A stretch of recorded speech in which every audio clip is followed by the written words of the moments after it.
Welcome back, everyone. We are here to provide you quality entertainment during this Thanksgiving week, one of two shows. We have a brand new guest, we have history going on, and we have upgraded tech here on the next edition of the Brother and the Man Show.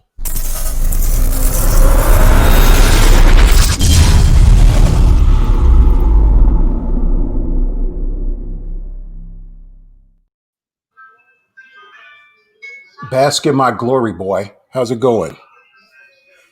Why do we do this?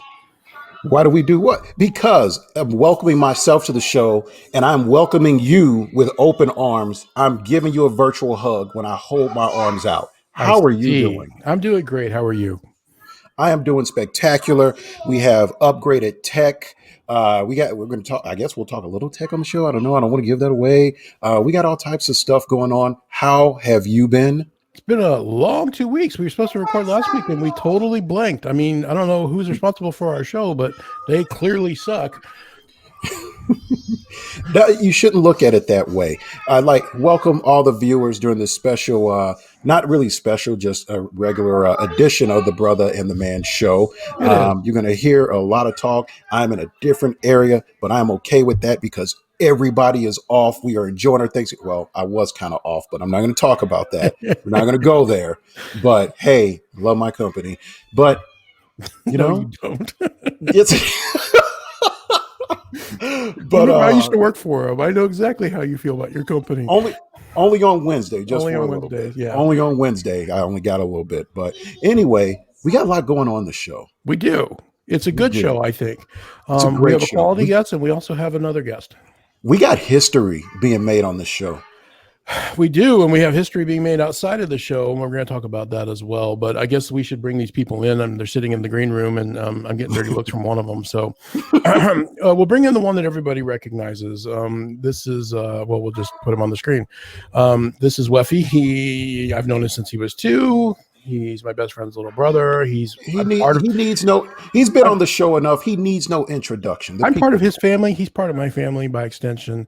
I want to know what he means by these people. That's what I want to know. Well, exactly. These people and not your people. Those people. I don't know what I mean. But so, but we have to be clear. As a millennial, we're not expecting anything quality-wise out of Jeff. He lacks education. I'm the eye candy. He lacks informed perspective. He lacks mature opinions. But he's eye candy. He's eye candy.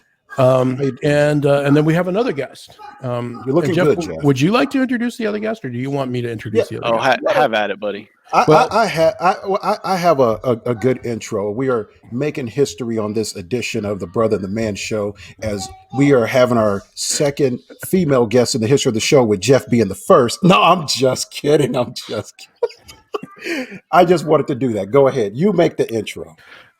So, as proof that I am not the first female guest on this show, we have someone who is much smarter than me, much prettier, and with a much worse webcam. Whose fault is that? Exactly. Right? Hi. Thanks for having me. How long have you been sitting on that? Oh, just a couple of weeks. Okay. So this is Amanda. Amanda is Jeff's better half.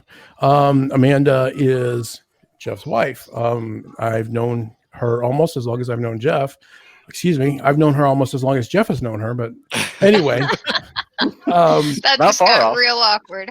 She has a degree. Yeah, it's really. I don't know her as well as Jeff. She has a degree in poli-sci, correct? Yes. I do. And she has opinions, and they're well-formed opinions. And we've been trying to get women to come on the show. I don't know if Beth has ever expressed interest. Jen refuses for multiple reasons. She doesn't want to intrude on my hobby. She doesn't want to be seen on screen. She doesn't want to be recorded for posterity in any form. So here I am. She doesn't want to deal with the aftermath. And she doesn't want to deal with the noise, to be sure. Another historical moment. We finally know where the white women are at. Yay! Pierre, you do not get that joke.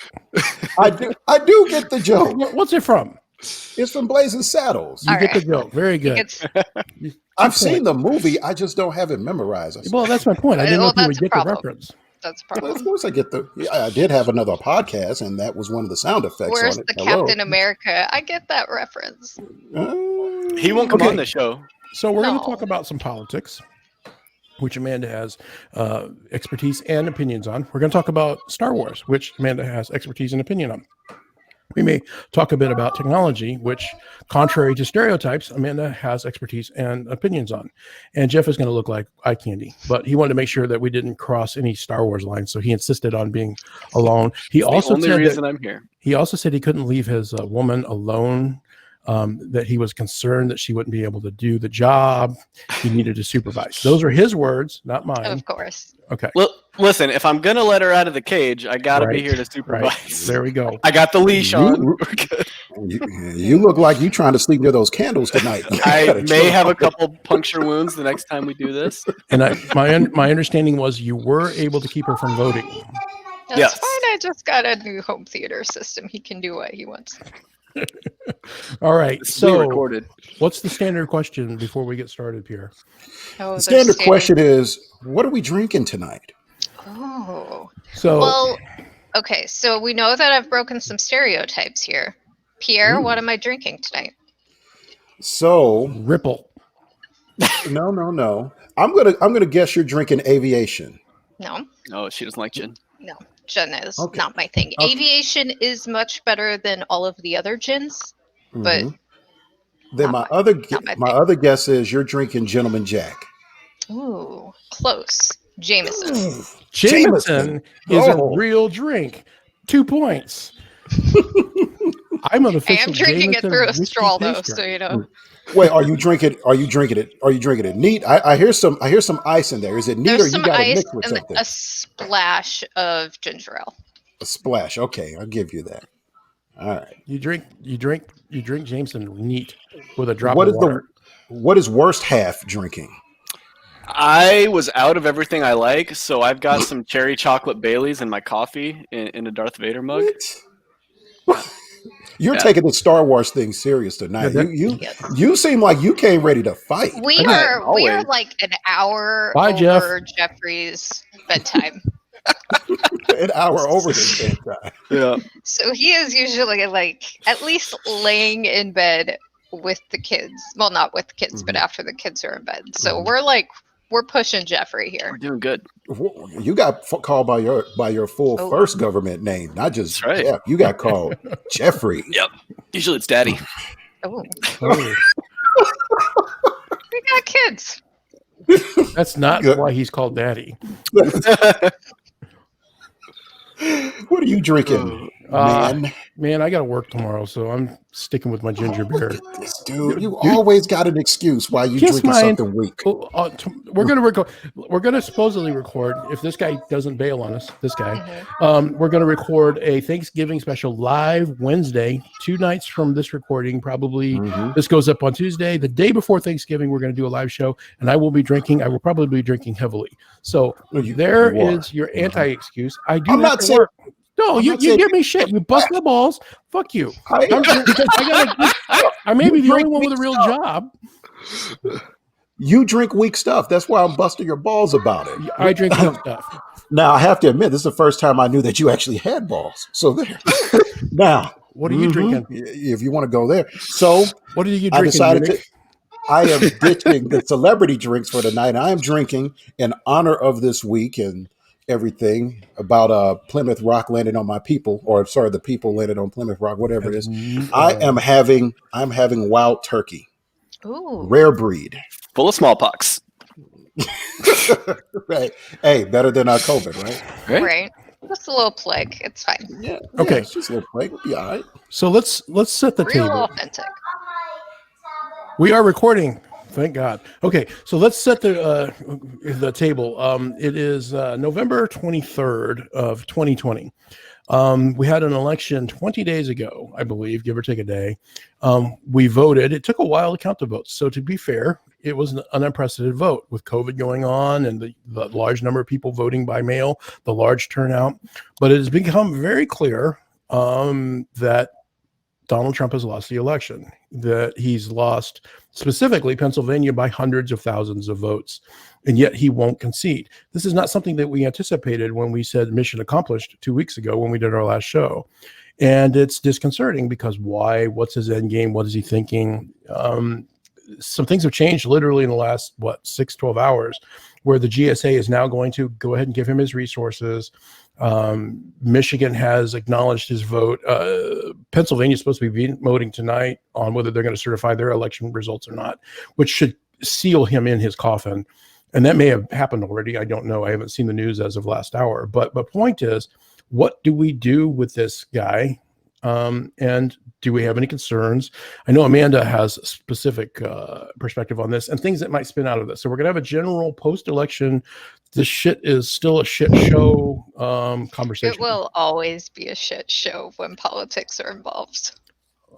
I don't think that's true. And I think that we talked about this in the last show, the giant sense of, holy crap, there's some normalcy coming, theoretically, after Biden won and Biden did his, his I accept kind of message, his speech that Saturday night.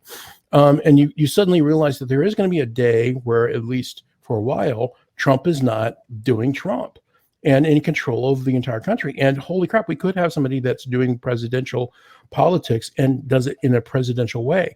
We have gotten so used to this guy being this guy that I don't think any of us, at least instinctively, recall what normal could be. Now, politics is always politics, you're right. Yeah. But I mean, I don't think it's always going to be like this Trump show. I've said a few things about that. One, it feels like the end of a toxic relationship. Like, I feel like we've spent the last 4 years getting gaslighted and abused and treated horribly. And now we've severed ties and gone our separate ways. He's still over there doing his Trump things. We have like the prospect of a not perfect, not my favorite, like not my first choice, but I cannot wait to listen to a politician who can be charismatic and speak to me like a politician with some intelligence. And at least when you're lying to my face, like I don't feel like throwing something at the TV while I'm watching you do it. So I'm excited for that to come back into political normacy. I think that I would agree with that almost exactly. And so, I'm there's going to be a lot of things about Biden that I don't particularly care about.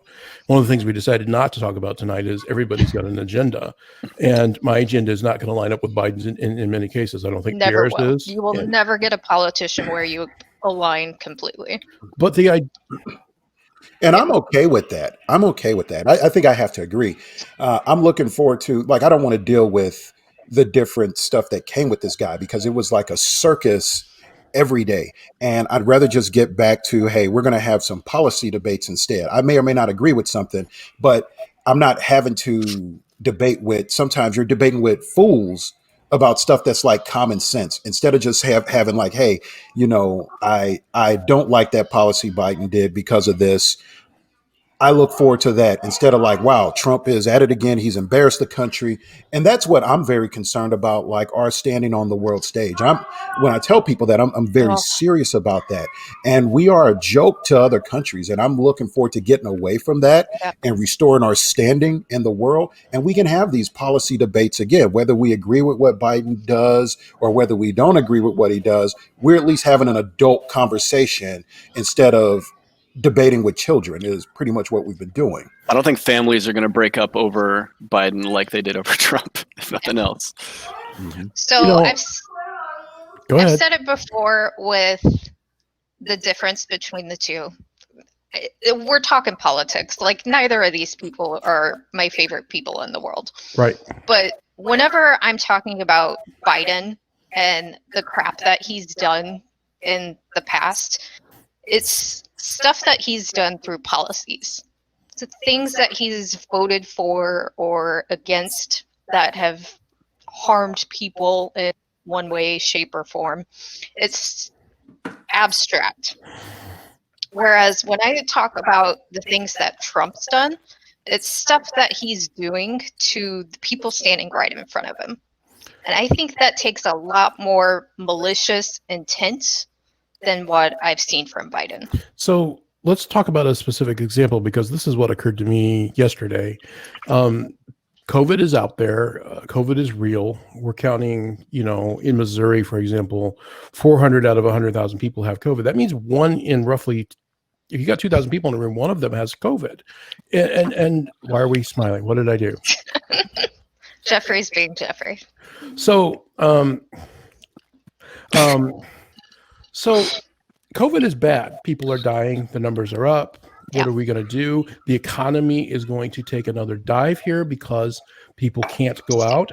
Yep. So we need more stimulus. Even Republicans should agree that we need more stimulus, because this is the one time you do want to stimulate the economy so that you have an economy to recover with once we're on the other side of this. And the vaccines are coming. We're talking about months at this point. We can see the end game starting in motion, and we just have to do some right things. And this guy refuses to acknowledge he's still president.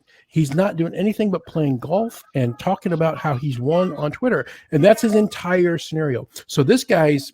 Not that he's won, that he's lost due to unsubstantiated voter fraud. Oh, he still insists every other day on Twitter that one of his tweets will always be, "We won." Although yesterday when he said it, it was not all uppercase. So people are reading into that he may be starting to react.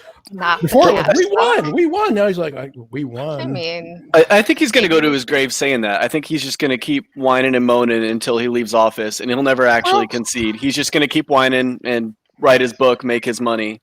He doesn't have to admit that he lost a fair race. So one scenario is he's going to run again. Another scenario is he wants to become a figurehead in the media sense and go get his money, go run Trump TV or whatever it is that he's going to do. Yeah. One scenario is that he's looking for a deal and he's going to burn the house down until he gets his deal, and he's waiting for them to call.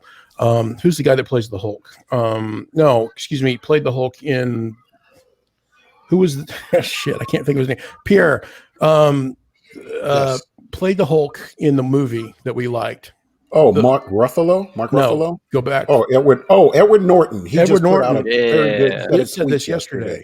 Right, exactly. Edward Norton is the son of a diplomat and said, "This is the way I read it. This guy's playing poker. He wants a deal. Don't call his bluff, because he's got nothing in his hand. Poker alliterations. Let this guy run out the clock, and then arrest him in New York State, arrest him in federal government. As soon as he leaves the White House, put him in handcuffs, because the amount of damage that he's done and the amount of duplicitous things that he's done that are very obviously illegal, they have to be called. Or he could genuinely just be throwing the world's largest temper tantrum. He probably is throwing the world's largest temper tantrum, but at the same time, I think there is something to be said about I think Trump would like to run again, because looking at the whole age factor, he's going to look at the fact that Biden was 70, 77, 78 when he won. That's how Trump will be in 4 years. The problem with Trump is, and I think there is something to what Edward Norton has said, is that and I know Biden doesn't necessarily want to litigate Trump as part of his agenda in office, but it is very possible, because of the damage the current president has done, to where you may not have a choice, because you may start peeling back layers of things and start finding like, holy cow, like this clown did this much damage in 4 years. And this is the stuff that wasn't heard about. We cannot let this hit the public and not get out in front of this. We're going to have to do that. So it is very possible that Trump has done things that we don't know about, to where like, you don't get to run again. We are going to have to arrest you, even though I don't think that's what anybody wants, is to see a president get arrested. He may not leave anybody any choice. So in 70, maybe not any other president. In 73, when we've seen a few. When Nixon resigned, the first thing that Gerald Ford did was pardon him for all federal offenses, with the idea that he was going to, heal the nation. Look, we don't need to litigate this. It's over. The damage was done. Let's move on. And Nixon was allowed to go into exile in California, and they moved forward as best they could. He took a beating for that. He probably lost any chance of re-election against Carter because of that in 76. But the difference between that, though, is that was his running mate. That was his vice president. Well, no, but what I'm saying is that he took a beating in a pre-internet time when people were kinder and intelligent. Now people are passionate. People have internet. Somebody floated the idea that maybe Biden might give him a pass. And keep in mind that a lot of the things that he's being circled for, at least visibly, are in New York State, where the president, whoever it is, can't pardon him. He can't be pardoned for New York State crimes, but he could be pardoned for any potential future criminal charges at a federal level, and he might do that just to help move the country on. The other standard I don't see that. I don't see Biden pardoning him. Let me finish, if there's something substantial, he's not getting pardoned. Let me finish though. Okay, go ahead. Okay, that's the idea, is that he might do that. The other standard is that you generally don't investigate the prior administration, because you want to have the understanding that as you're leaving office, that your shady shit isn't going to be investigated either. You do it as a courtesy.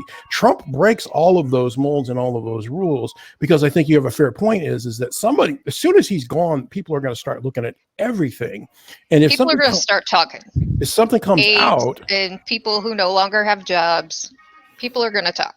Right. Because it's good. I mean, we want to, America loves some dirt. So I think we're going to get some. The right thing for him to do, if I'm Trump or I'm advising Trump, is the same thing I said a month ago, which is he's not going home for Thanksgiving, which shocked me. He should go home for Christmas. He should never come back. He should resign, flip off the country, say I'm out. Then that's Pence not the Trump way. Pence can pardon personality-wise? Absolutely it is. Think about what you just said. Trump hates losers. He cannot be seen as a loser. He will not be on that stage at the inauguration. So he's got to separate at some point. You didn't beat me, I quit. Right. So he's got to go away. So, whether that's, I'm just not going to go, I'm going to leave that morning. He's just not going to go is mine. He's not going to concede. He's not going to say a thing officially. He's just not going to be there. But there is no conceit if... Once the Electoral College is met and the votes have been read and he knows he's not coming back, he at that point, there's nothing to concede. He can say, you stole it from me and I'm taking my ball and going home. And you know what? Screw this. Let Pence run the thing for 3 weeks and then Pence can pardon him. I hate that move personally. But it makes sense. It would not surprise me knowing the type of person we're dealing with. It would not surprise me if he does that. But if you're any type of credible president, even for this guy, we just you finish out your term. Well, there's nothing credible about the guy. Does Pence pardon him? Or does Pence try and save some face? And no. Okay. Pence is going to run for president someday. He's going to run on the right side of the party. So he's got to have the evangelical vote. Wins. I don't even see how. Well, if he's going to get the Trump Pence runs, he's going to get slaughtered. I do not see Pence being a viable candidate. No, because Ivanka's going to run against him, and Ivanka's going to get the vote. There's a call. I'm not running. I'm not. BS. Mark the tape. You think she? Okay. All right. I think Nikki Haley will run. Ivanka Trump is not running in 4 years. Nikki Haley may run and she may get the nomination. So I'm not saying that semantics here. Nikki Haley may get it, or any number of Republicans might strike the middle, or the moderate wing. A Kasich might run, a Mitt Romney might run, although he'll be old as shit. But these people could run, and you don't know. We cannot. The one thing we've learned in the last 4 years is you can't predict politics. I would have never thought 71 million people would have showed up. Backed that statement completely. Right, and 71 million people voted for this guy, right? So there is a movement, there is a cult of personality, and it's built around the Trump concept. He's still the strongest guy in the party. Mitt Romney said that. So if he doesn't want to run in 4 years, then he's going to designate, or he's going to have a couple of people that are in his umbrella run. Pence will be one of them. I don't think Pence will win it. He's very popular with evangelicals, but if Ivanka Trump or Donald Trump Jr. runs and he's the guy or she's the woman, boom, he's pushed to the side. I think he wants to run. I don't think he'll get it. But he doesn't know that in January when he's pardoning Trump. He thinks he's doing something good from the perspective of the people that he wants to vote for him in 4 years. So you're the Republican National Committee right now. Do you continue down this Trump path of things? That I mean, you got almost half the vote still. I don't think they have a choice. That's the reason. How many? So then, what's your platform then? What's your platform then? They have no platform. The guy's been in office for 4 years. He hasn't had a platform. Your platform is I'm not Democrat. His platform is I'm going to build a wall. Mexico's going to pay for it. Yeah. I'm going to pass an infrastructure bill. Neither one of those happened. We're going to get rid of Obamacare. None of those things happen. None of those things happen. So what are you going to run on in 4 years if you're a Republican? What are you running on? I'm not saying they're not going to, but I'm seriously trying to figure out. They can run on those same things and still get the 71 million. They're going to vote red because they're going to vote red. But I don't know if you're going to see that type of. I might be wrong, unless there's some type of galvanizing event. Like I've always said, Trump was the victim of bad timing this year because what happened was we had a epidemic that he showed that he was wholly unqualified for. Yeah. That was one. And then what really galvanized the country, you started seeing brothers getting gunned down by the cops again. And you had so many people in the streets. And like I've said, I felt like that was more than just a protest against like bad police practicing, but I felt like that was a protest against like, we don't like the direction of this country, starting with the guy in the White House. And so we're protesting all of this and we want him gone. And all of those people, or a lot of those people, galvanized, and that's what created this record turnout. The reason, unless something like in that's Atlanta, like I think that had a huge impact on Atlanta and Detroit. Yeah, well, yeah. Like people wanted him gone, and people wanted something to change. And I think people looked at it intelligently, like we're out here, we're protesting these things that need to change. This guy is hell bent on not causing any change. He wants to inflame the entire country on us hating each other to where it's like, no, we're going to turn out. And we're going to get him out. And we know his supporters, they're going to come out in record numbers too. But above all else, we're going to vote him out. And that's what we saw people do. Yeah, but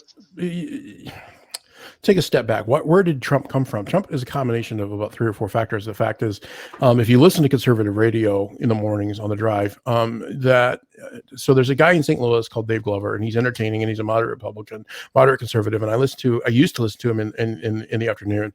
I haven't in the last couple of years, but what I would happen is I would get in the car the next morning, and on the same radio station, you'd have a more conservative person. So I'd occasionally catch conservative radio in the morning. And what they would talk about is the fact that none of their candidates were going to the mat. They would always compromise too quickly. And they wanted Republicans, hardcore Republicans, wanted someone that would go to the mat and fight as hard as they wanted to fight to undo some of the things like, every time we would hit the debt ceiling, they would extend it. They wanted somebody that wouldn't extend it. How are we going to stop overspending if we keep letting that go past? We have a point of negotiation, but we always cave on this. It was that kind of perspective. And Trump came in and saw that and said, I'll fight. And they believed him. So that motivated people on the right of the conservative side.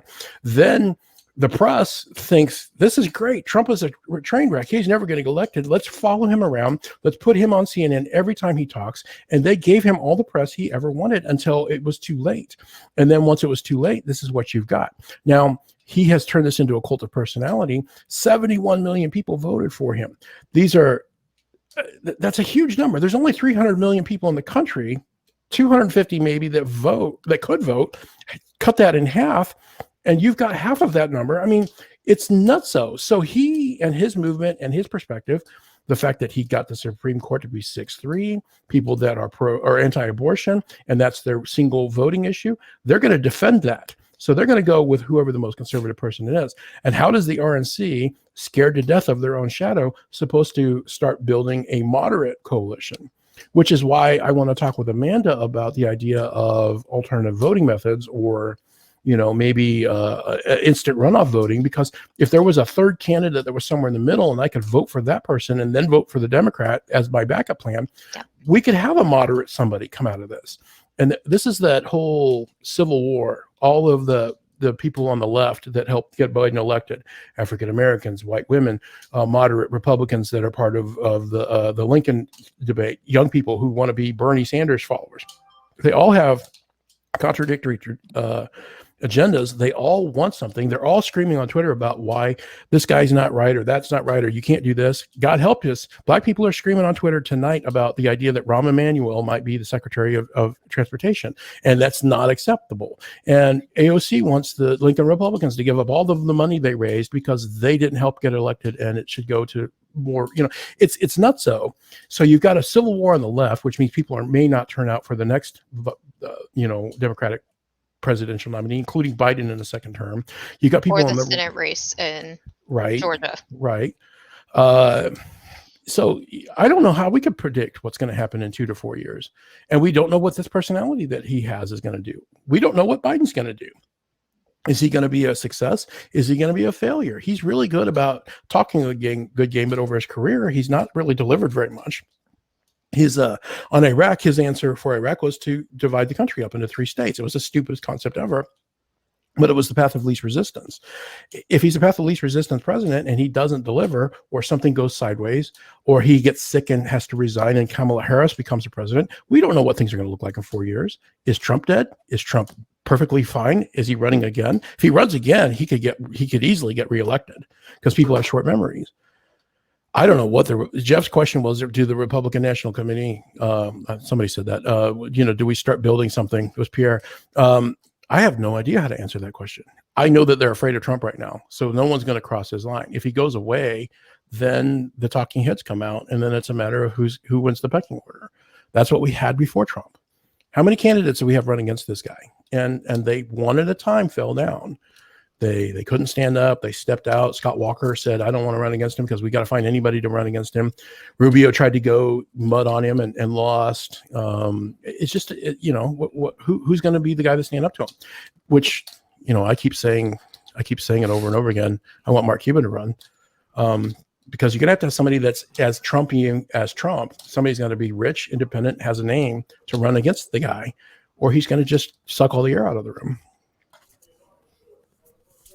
I guess we got to wait to see what the next 4 years look like to see what type of platform that either party is going to even craft. Okay, so let's do. I think you'll get midterm 2 year. I think that race with the Senate and the House will give you some insight into that.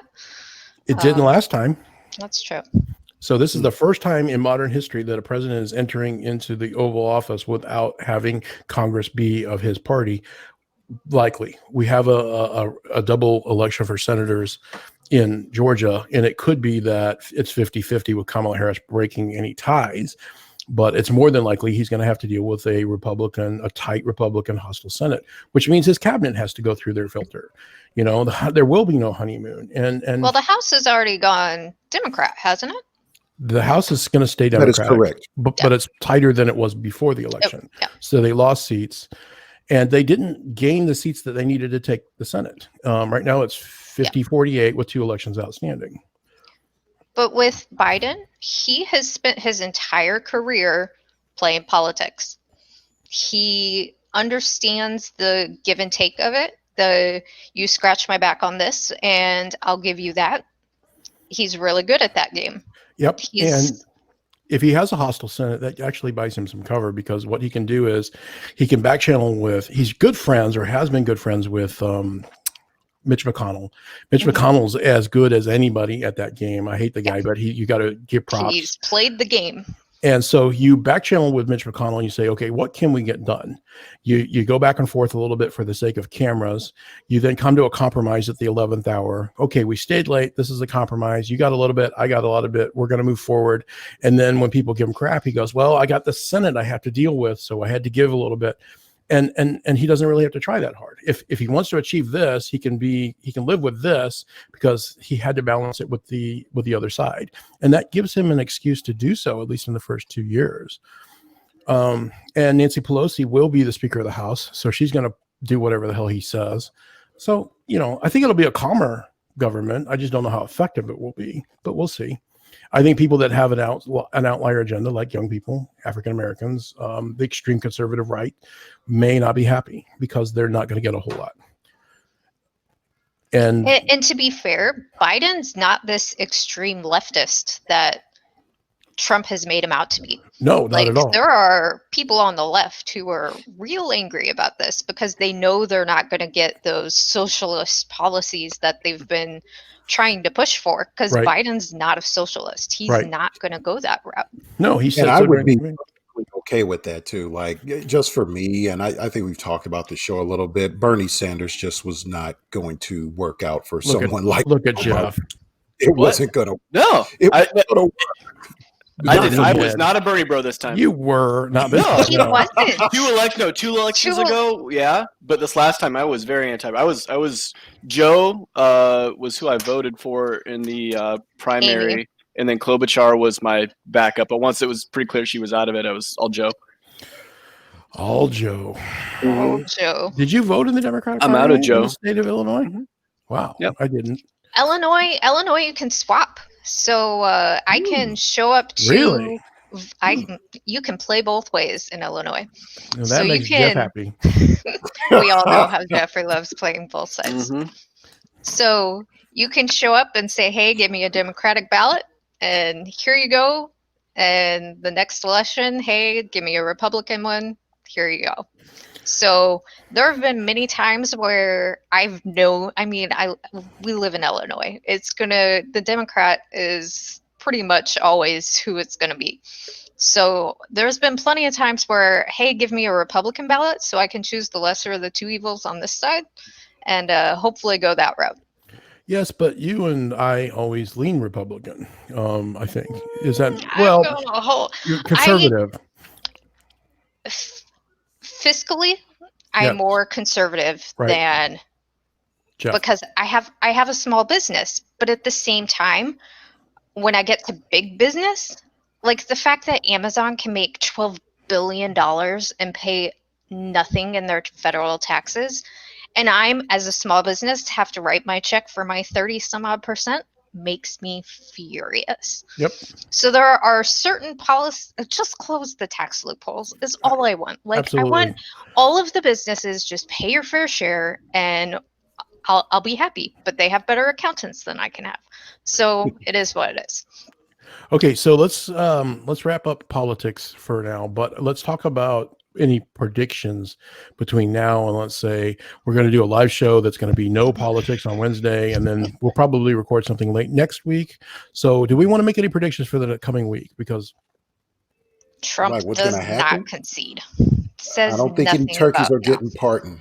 No turkeys pardoned this Thanksgiving. No. There's going to be a live turkey execution from the White House lawn. Yeah. I think he will have made some sort of coded I'm gonna step away message by the end. Melania's not going to decorate that effing Christmas tree either. Dude, she's doing it right now. It's on Twitter. Oh, she is? Oh, Are yeah, they going to be upside down this year? I think Melania is trending on Twitter for exactly that reason, that she received the I don't know, whatever. Do you think they ever get divorced? What's the over-under on that? Do you think they get divorced in the next 4 years? I don't think that they will, because I think she likes the money and he's old. And, there's at this point, her time. What is she? Well, exactly. What has she got to lose at this point? Unless he's abusive, what has she got to lose? I'd take her in that fight. He's. I have zero doubts in my mind that he has some narcissist personality, and that usually comes with real abusive behavior. Well, yes, but is he being physically abusive? I mean, I don't think that is there something that, to her, apparently not, because she's still there now. So how many millions can make up for that, I guess, is the question. Okay, well, let me ask you this. Knowing what we know about what Bill and Hillary went through, and she didn't quit. Why? Because she wanted to trade on his name to get she to wanted where the she politics. Wanted. Right. So it was her turn. But I think there is a massive difference between infidelity and his narcissist stuff. I'm sure he's done both. Like, Bill Clinton was a lot of things, but I don't really think he had a stereotypical narcissistic personality. Was he manipulative? Absolutely. Like, we all saw that guy could lie to your face and not blink an eye. No, absolutely. He's a sociopath. I mean, there's no other term for it. Yeah. And so what are they capable of? But I don't think he's going to do anything tomorrow that he hasn't done yesterday to her. And so, she's got her son, she's got her money. I'm sure that they don't talk to each other. I'm very sure they live in separate bedrooms. I have no doubt. Okay, so that's enough. So what do we want to talk about next, Pierre? And with that thought. So what do we want to talk about next? I guess we might as well get into another fight. Something as hot as politics that gets people to fight is talking about Star Trek or talking about, in this case, Star Wars. He said Star Trek. Kirk Levin. So since we're not going to talk about Star Trek, we're going to talk about Star Wars. Star Wars sucks. Star Wars sucks. It hurts, doesn't it? Right in the heart, man. Okay, so let me make my case, and then I'll. Where is this hate coming from?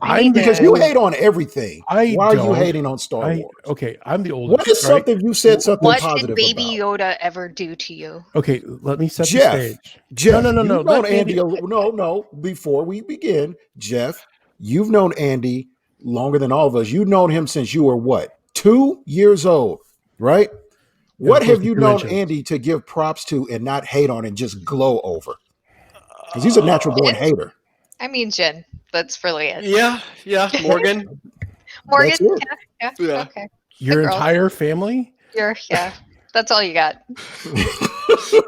You can all kiss my entire broad white buffalo ass. All right? It's going to take all three of you, and it's going to be the rest of the show. Okay, I don't hate on everything, but let me say what I want to say. You've got to admit that Star Wars, more often than not, does suck. It's not the problem. Not more often than not. More often than not. Okay, let me... Recently? Oh my God, let me set my stage. It's going to take me 10 seconds. A third of the time, Star Wars I'm the oldest, okay? I saw Star Wars in 77 as a 5-year-old. I loved it. I saw Empire Strikes Back 6 times in the theater. When it only showed 8 times when I was overseas, I was there for 6 of them. I'm a giant fan of this. I want Star Wars to be amazing. When The Phantom Menace was coming out, I wanted it to be amazing. It wasn't. When the new trilogy came out, I was so excited to see stormtroopers in their little landing craft. It looked like, we're going to have a modern Star Wars. And it was so potentially amazing. It's not been well served by the people who are in charge of it. Mandalorian is, for the most part, very good, although there are some episodes that are just moderately okay in the middle of last season. This season has been very good. Of the 4 episodes we've seen, the only one I had a problem with was the second one.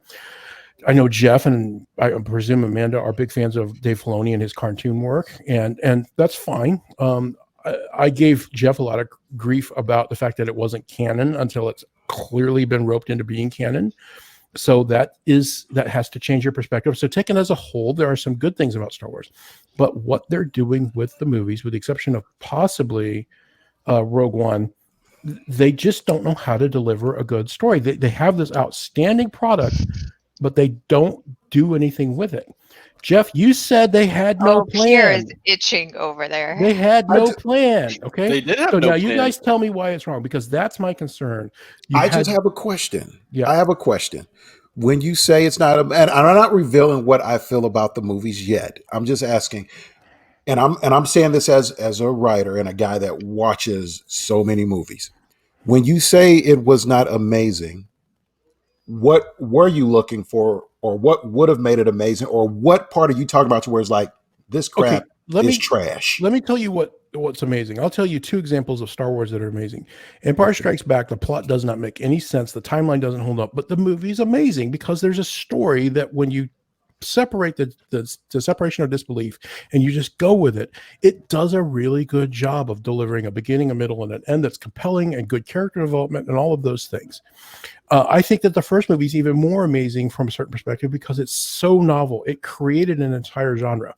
This last episode of Mandalorian is not a great story, but the over-the-top pew pew pew of what Carl Weathers delivered was just amazingly great. It was fun Star Wars. You had stormtroopers missing. You had guys that have never shot a laser hitting stormtroopers. It was stereotypically bad. It was great fun. It was amazing. And that is good Star Wars. Okay. So those are examples of good Star Wars. Bad Star Wars is Star Wars 7 being a remake of Star Wars 4, Star Wars 8 having nothing to do with Star Wars 7 and the worst plot ever in the history of movies. And then Star Wars 9 was Star Wars 9. The only thing that was good was it was so much better than the previous two that it was acceptable. I was happy when Star Wars 9 came out. I told Jeff that, but only because it was just better than 8. It was so much better than 8 that it had nowhere to go but up. It's a terrible movie. It's a terrible plot. They ride horses on the side of a spaceship. They literally have thingamabobs. They go looking for a dagger that tells them where to look on the. It's ridiculously stupid. Okay, I will say what. Go ahead, Amanda. So is Star Wars the whole franchise all encompassing? Is that episode 8? Like, do you write off everything else because episode 8? No, but let's take into account that I'm not watching the cartoons to a great degree. So number one, that's your problem. That doesn't enter into my mentality. But taken as a whole, the 9 movies, you've got 2 of them that are good. You've got 1 that's kind of okay, and you've got 6 that, in my opinion, are bad. They're really bad. So when's the last time you watched episode 1? A couple of years ago, not even a couple of years ago, because Morgan and I watched all of them through in sequential. Because everything you just said you liked about that last Mandalorian episode is the stuff they did in episode 1. No, because there's no. The prequels are not bad movies. They get so much more shit than they deserve. There's no offsetting stupidity in the Mandalorian that makes. There's no Jar Jar Binks in Baby the Yoda? Mandalorian. Okay. Baby Yoda is Jar Jar. Here's the thing. Here's the thing. What I do want to say. Cute comic relief. Which is what Jar Jar was supposed to be. He's there for the kids. I think what you've done, Andy, you've looked Unless at. he's a So Sith you saw the original 3, and I'm not disputing that, or I'm not excusing that. And so there was a certain tone that was set with the first 3 or 4, 5, and 6. There was a certain tone that was set, and I think you probably wanted to still feel that tone. Nope. In the following movies. Nope. You have to admit the story, and George Lucas has said this himself. The whole story about Darth Vader, it's not a pretty or a happy story. And so, episodes 1, 2, and 3 kind of changed the whole tone of the entire franchise. That's right? not the problem I have with that. You There know? are parts of Because you were just talking about fun. There are parts There's nothing fun about Return of the Sith, and I like Return of the Sith personally. There are parts of Revenge. Attack of the Revenge. Clones. Sorry. There are parts of Attack of the Clones that I like. For example, the scene where I remember I'm not drinking any booze. It's alcohol free. Oh, trying to help out Pierre here. There are parts of the Attack of the Clones that I like. For example, from a movie fan perspective, right? So at the end, Anakin is fighting Count Dooku, and there's the scene where they're fighting, and there's lightsabers moving around, and there's close-ups of their face, and you can see the lighting of the lightsabers. That's something that they hadn't done before. And I remember remarking, that's actually interesting. This is George Lucas actually doing something different with his filmmaking process. It's just a little thing, but there are things that I could like about it. So are you talking about the technical aspect of the movie? No, because I can look past. Because if you go back to watch Star Wars, if you watch A New Hope, it doesn't technically hold up all that well. In some cases, the technology is aged and dated, Right. but you look past it because you're looking at a story being told. The acting is never good in most of these movies, outside of Harrison Ford. These people, none of them were great actors. These are not Shakespearean actors. This is not Academy Award-winning performances, but there's a certain genuineness, there's a certain organicness, especially to the first movie, and especially if you know how it was made. You watch the documentaries about behind the scenes. It's just amazing that they put that movie together as well as they did. The editing is amazing in that movie, but as you move forward through the timeline of the sequentialness of the movie making, and you get to the third movie where he's got a blank check and everybody's waiting for him to do whatever he wants to do, you can just see George Lucas giving up his sense of art in favor of his sense of commercialism. We got to have cute Wicket. We got to have Ewoks. We've got to have more stuff for toys. We've got to have more of that kind of compromise of the artistic value. And that's what I'm looking for is you have this table set with the Force. You've got mysticism and space. You've got these characters. You cannot tell me that Star Wars 7, 8, 9 were great. The characters were horrible. The what they did with the old characters was they just phoned it in. There was no. I don't think anyone is defending the Disney movies, but I think we're saying you've got 6 movies, Rogue One, and arguably Solo. Solo's terrible. It's not terrible. You've got animated shows. No, let me call you out. You like Solo because Darth Maul gets his schlong out at the end, and that's the only thing that you like. Yeah, it's not the only thing I like. Good characters. Darth Maul has a great character arc, and you missed half of that because you've never seen the cartoon. No, but we're getting off topic here real quick. You've been talking for 15 minutes. Let someone else talk. I've been timing it. It's been 15 minutes when you said you were going to make a quick point and then pass off. Let me just say this. Well, everybody's been attacking me, so it's all. It's you're the only one that's saying Star Wars sucks. Let me just say this, and then I'll be quiet. And for the record, I have seen the Star Wars cartoons. I've watched most of Rebels, and I watched most of. I've not watched all of them. I don't have them memorized, but I have. I made a point after. Well, I've actually watched them. Jeff told me which ones to watch, and I watched those and several around them. So I'm not an expert on the Mandalorian backstory or the bounty hunters especially. Where it fits in. Yeah. But I've seen everything that Ahsoka Tano's done on screen, and the character has developed well. I give Jeff crap because that he likes that character. So but she's a good character. I'll be quiet since I'm not allowed to talk on my own show. Go ahead. Well, I will. I'm going to defend Andy right now. Yeah, because I'm going to reveal a little bit about how I feel about the latter Star Wars movies. I don't think those are good. Right. I don't think they're bad films. Okay. I don't think they're bad. They're not like god awful. They're not watching the no, they're not. They're not like watching the first. You can make it through them. They're not like watching Batman versus Superman, the non-director's cut. That's unwatchable. Right.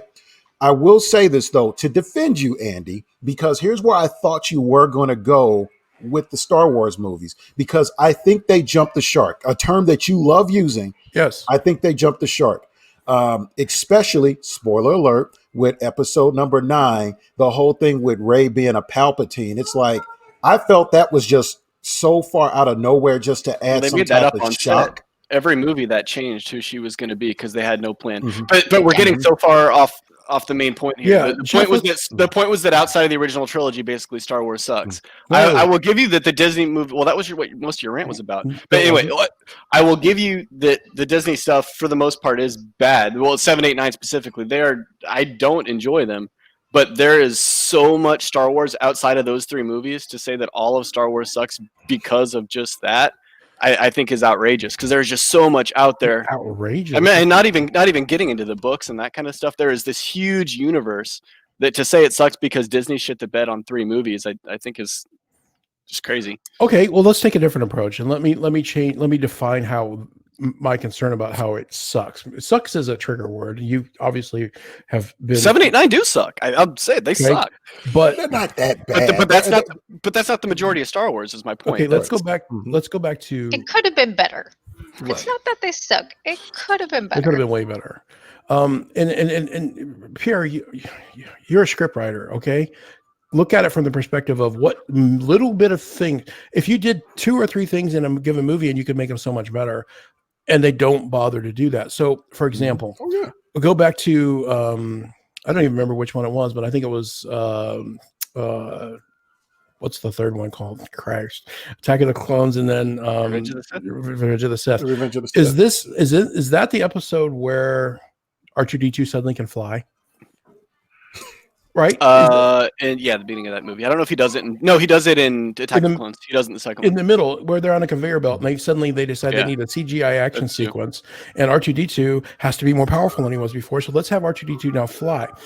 That in and of itself, right? Okay, I agree. I didn't like the speeder bike scene in Return of the Jedi because I thought it didn't look good, but it's not terrible. It doesn't destroy the franchise. But when you start doing those kinds of scenes, and you're doing them on a regular basis, maybe we're going to disagree because So a robot having an extra part ruins a movie. Well, no, I see where you're going with this. You're breaking the rules of your own universe. Right. There's no consistency. It's in the first trilogy. Let's presume Return of the Jedi is more good than bad. In the first trilogy, you have this. We're going to tell this story, and it's going to be organic, and there's going to be technology behind it. But you can see it's the little dumb things that don't have to be there that really bug me. Why is there a robot who has they put fire on the soles of his feet so that he can be burned, and he's a robot? It doesn't make any sense, right? And it's little things like that, and so it takes you out of the movie, and as you go further into the timeline, it becomes more and more like that. Well, exactly. Sure, but I don't know. So to get to my point is that I think that, yeah, you're right. Maybe the correct way to say this is that the Star Wars movies have sucked for the last 20 years as opposed to the 40 years of their history. I don't know. But that's my concern. Now, I didn't think you were going to get, Jeff, I didn't think we were going to genuinely take offense to the idea that I said Star Wars sucks.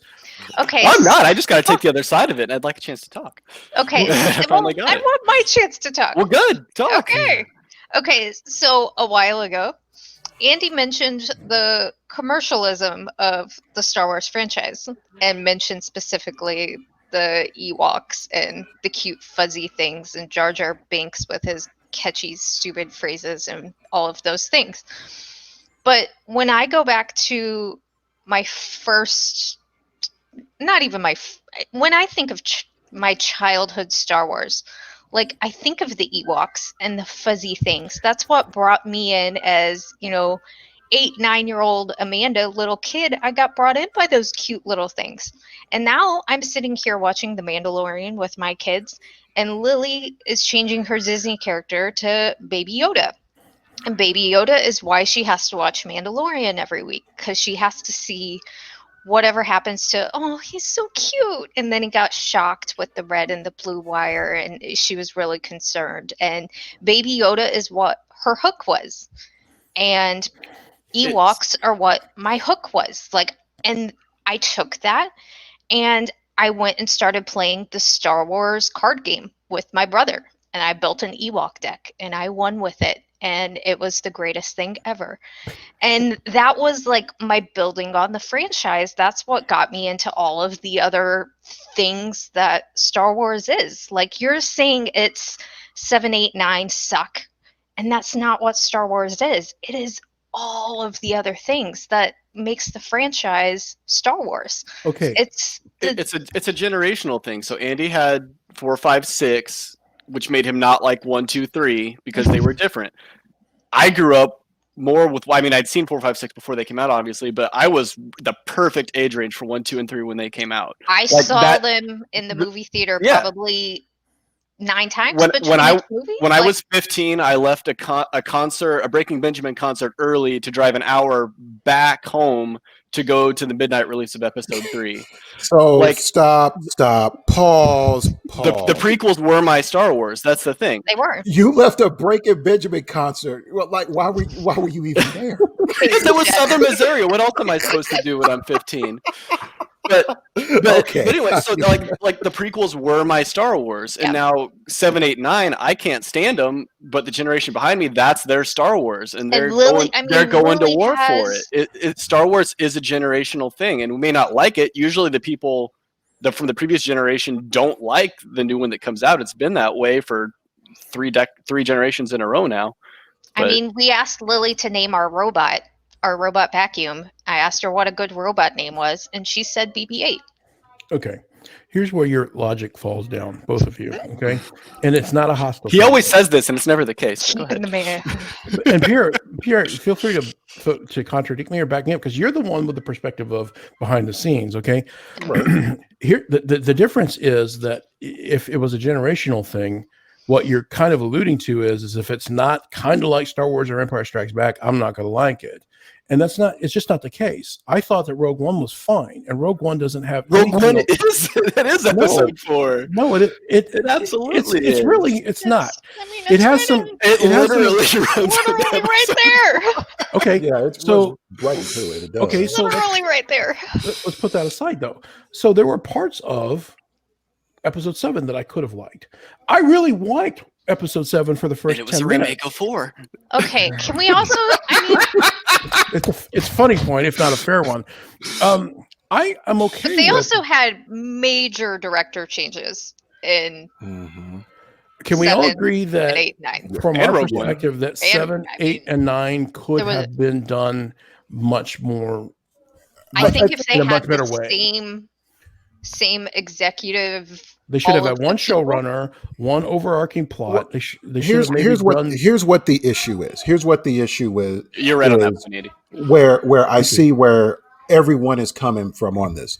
The issue with the Star Wars franchise. Pierre, are you that- going to mansplain to us? No, I'm not going to mansplain to you.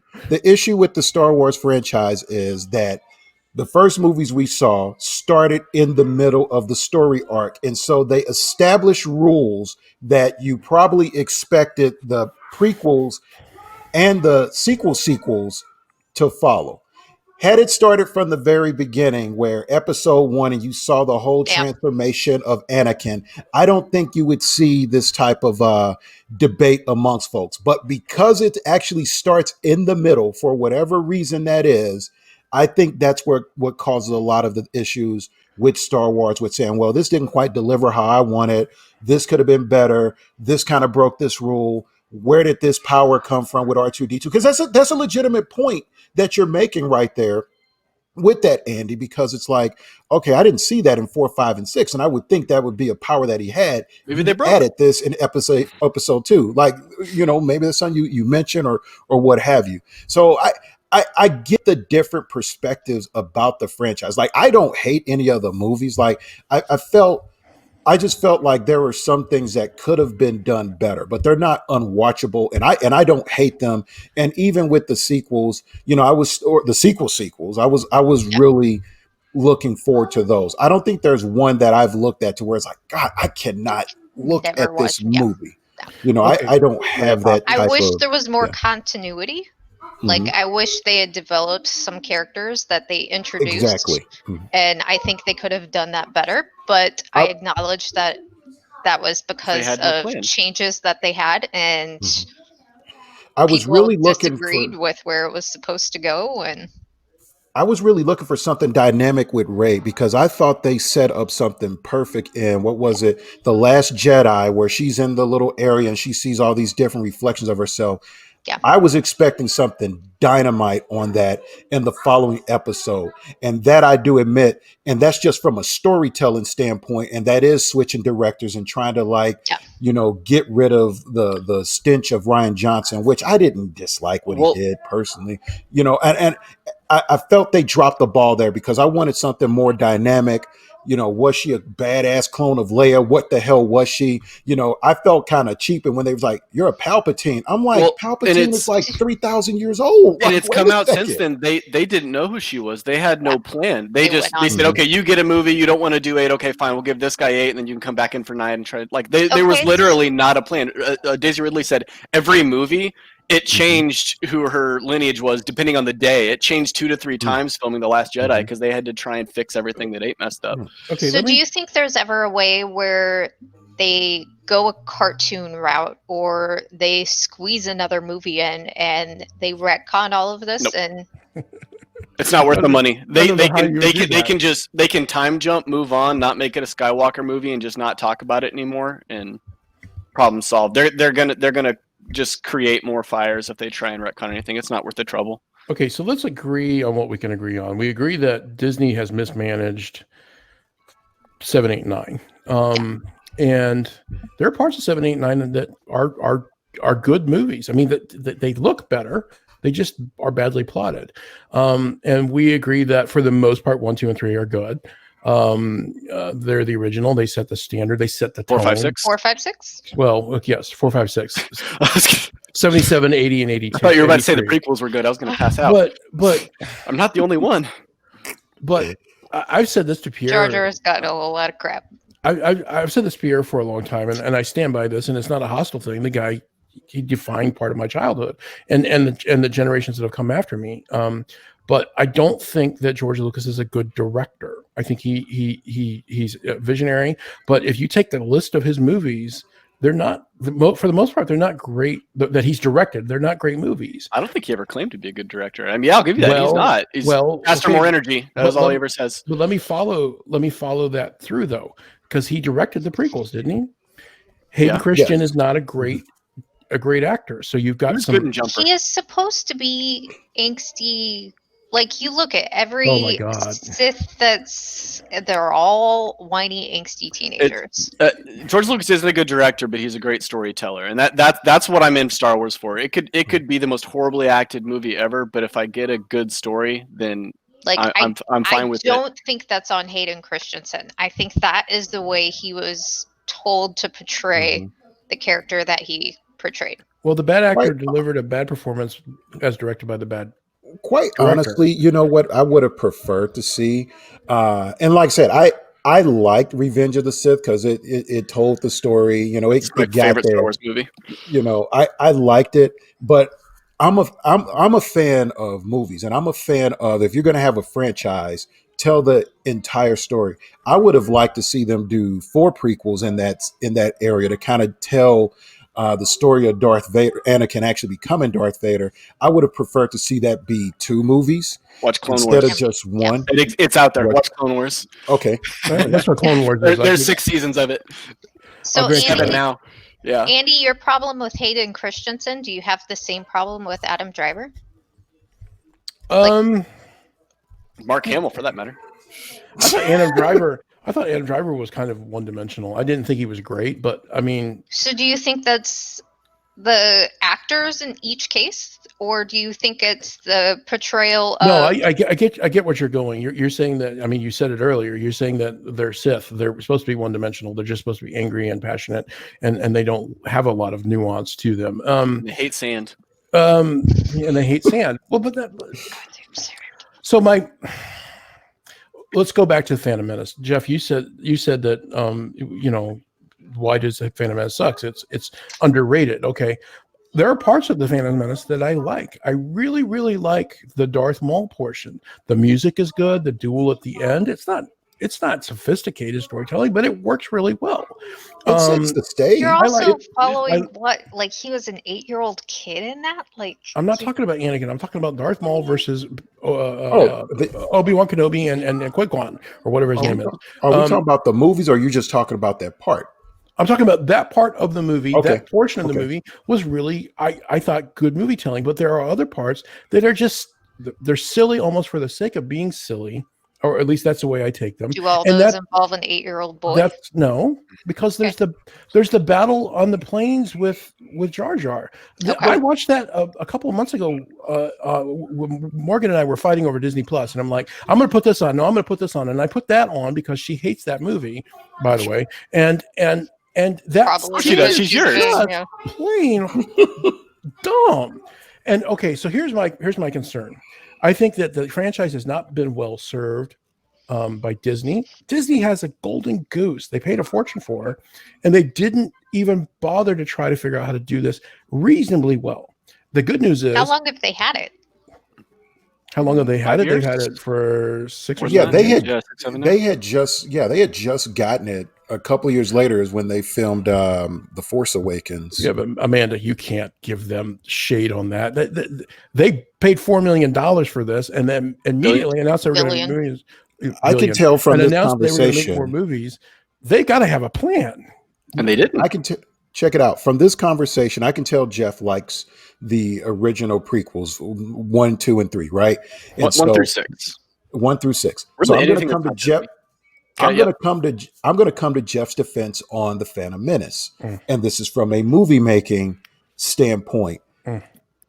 The Phantom Menace sets the table for the entire franchise. It really does. If you're going to watch them in order of what the episodes are numbered, it actually sets the table. And if you watch that movie, and then you go and watch episode 4, from a filmmaking standpoint, it's showing you the parallels between Anakin and Luke, to where they're both traveling down the same path, but each reaches an impasse to say, okay, which fork, I'm at this fork in the road, which way am I going to take? That's what those movies do. And so I think The Phantom Menace does a very good job of setting up the franchise and setting you up for episode 4 with Luke Skywalker. The biggest thing I think the prequels got right, and they did a lot of things wrong. I will absolutely admit that.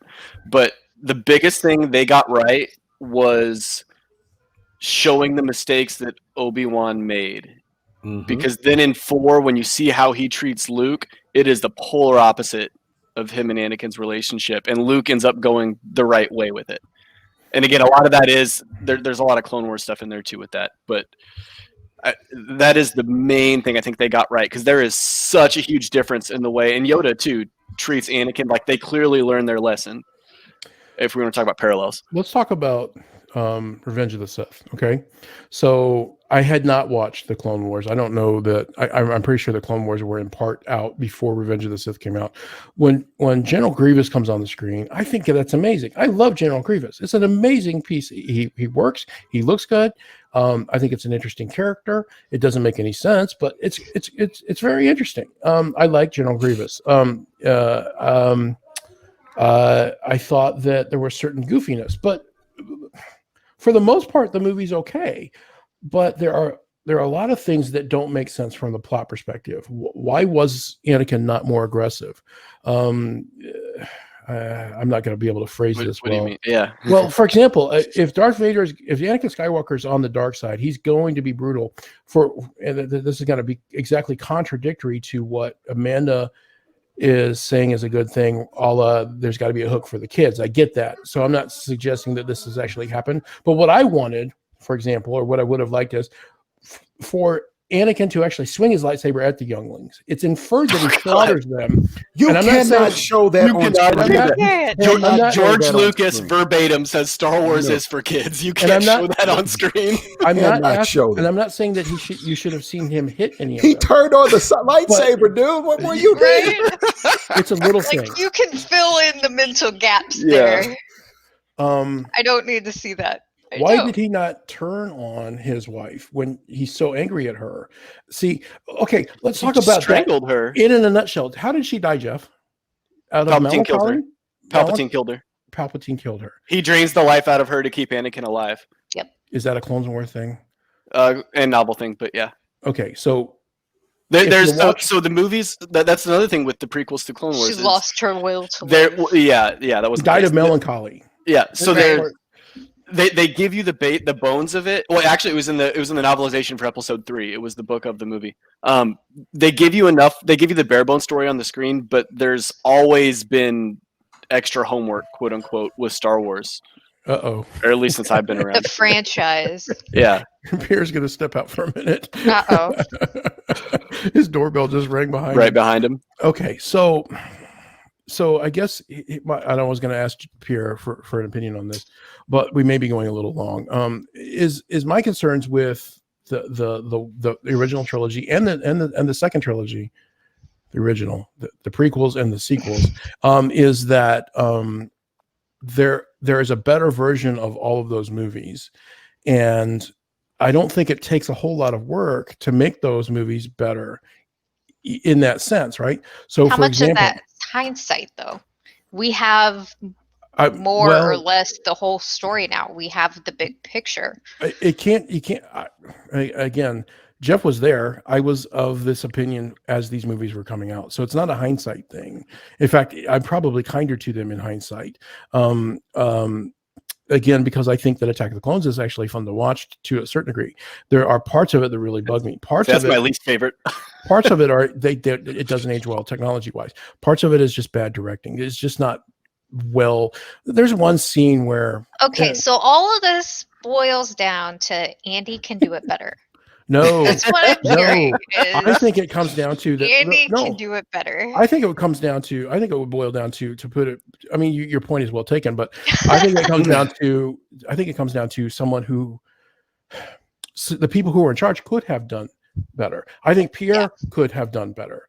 I think, for example, in episode 7, they shoot the hyperspace laser across space at the New Republic planets, and they watch the laser travel through the sky, and they hit 5 planets that are all in the same system. Why are these planets all so close together, and why can they see something traveling at the faster speed of light? Why does that bother you in a fantasy Mercury movie? is in retrograde. Like, it just does. It was perfectly planned. And I'm okay with looking the other way as long as you're not doing that on a regular. So the same argument holds up for Mandalorian. He was on Tatooine and his ship wasn't working. So he had to drift to the ice planet, and then he had to drift from the ice planet to the frog planet. And he does that all without faster than light travel. How do you get from planet A to planet B without faster than light travel? But it's okay. It's Star Wars. I'm okay with that. I thought the frog lady looked horrible, but it's okay. She's an endearing character. I'm okay. How did she not count all her eggs? Well, they weren't fertilized according to whatever. Well, so it was okay to eat those. I'm okay with a lot of this stuff. I'm okay. It's a popcorn show. It's a popcorn movie. It's a popcorn franchise. I'm okay with that. It's pulling in a new generation of Star Wars. I just want them. And again, let's presume that some of us didn't like the original trilogy. I'm not alone in that perspective. You can't come at me with that, right? Yeah. Okay, so. You let 5-10 years pass, and you hear an announcement that Disney's going to buy them, and more movies are coming, and you see the preview for the first movie. It was military technology and techniques, and the stormtroopers looked amazing, and it's just going to be a great movie.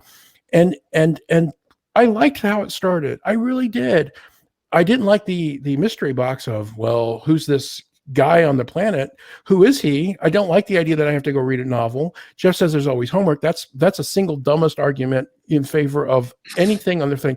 The idea that it's okay for Padme to die from melancholy because if you just read the novel or go read the comic book, then you'll understand that's selling comic books and novels. And I don't want to deal with that. That's building a franchise. It's building a franchise, and I don't see how that little stuff can ruin a movie. If it's a popcorn movie, that little stuff shouldn't matter. It's a fair point as long as it's not a hang-up thing. But when it's constant, dude, Jeffrey Abrams on movie 7, it was one mystery box after another. It was all of it was set up to sell the next movies, which he didn't have a plan for, and comic books. And why does C-3PO have a red arm? He did have a plan, but he didn't get 8. That's why 9 was retconning 8. I think if JJ had 3 movies to do what he wanted to do, it would have been better. I have a separate problem with J.J. Abrams constantly remaking old lens movies. flares and lens flares and all of this stuff. The lens flares don't bother me nearly as much as the fact that he constantly makes bad movies and they're always a remake of the previous. Go watch Star Trek 2 and you'll see my point. Star Trek 2 has nothing to do with Star Wars 7. He doesn't have original thoughts. No, he doesn't. So but he can make things explode in really good fashion. And maybe Rian Johnson would have been good. I'm okay with if he had been given a trilogy. You know, he can burn in hell. Well, so you get my point. I felt like Can he do movies? I think that he would be fine to do movies. He's learning, and I think that he's learning. He's ready to go. Well, that was a big part of the deal with the Mandalorian. They put Favreau in charge, but a big part of this show is to train Filoni to do live action. Kennedy is slowly getting pushed out.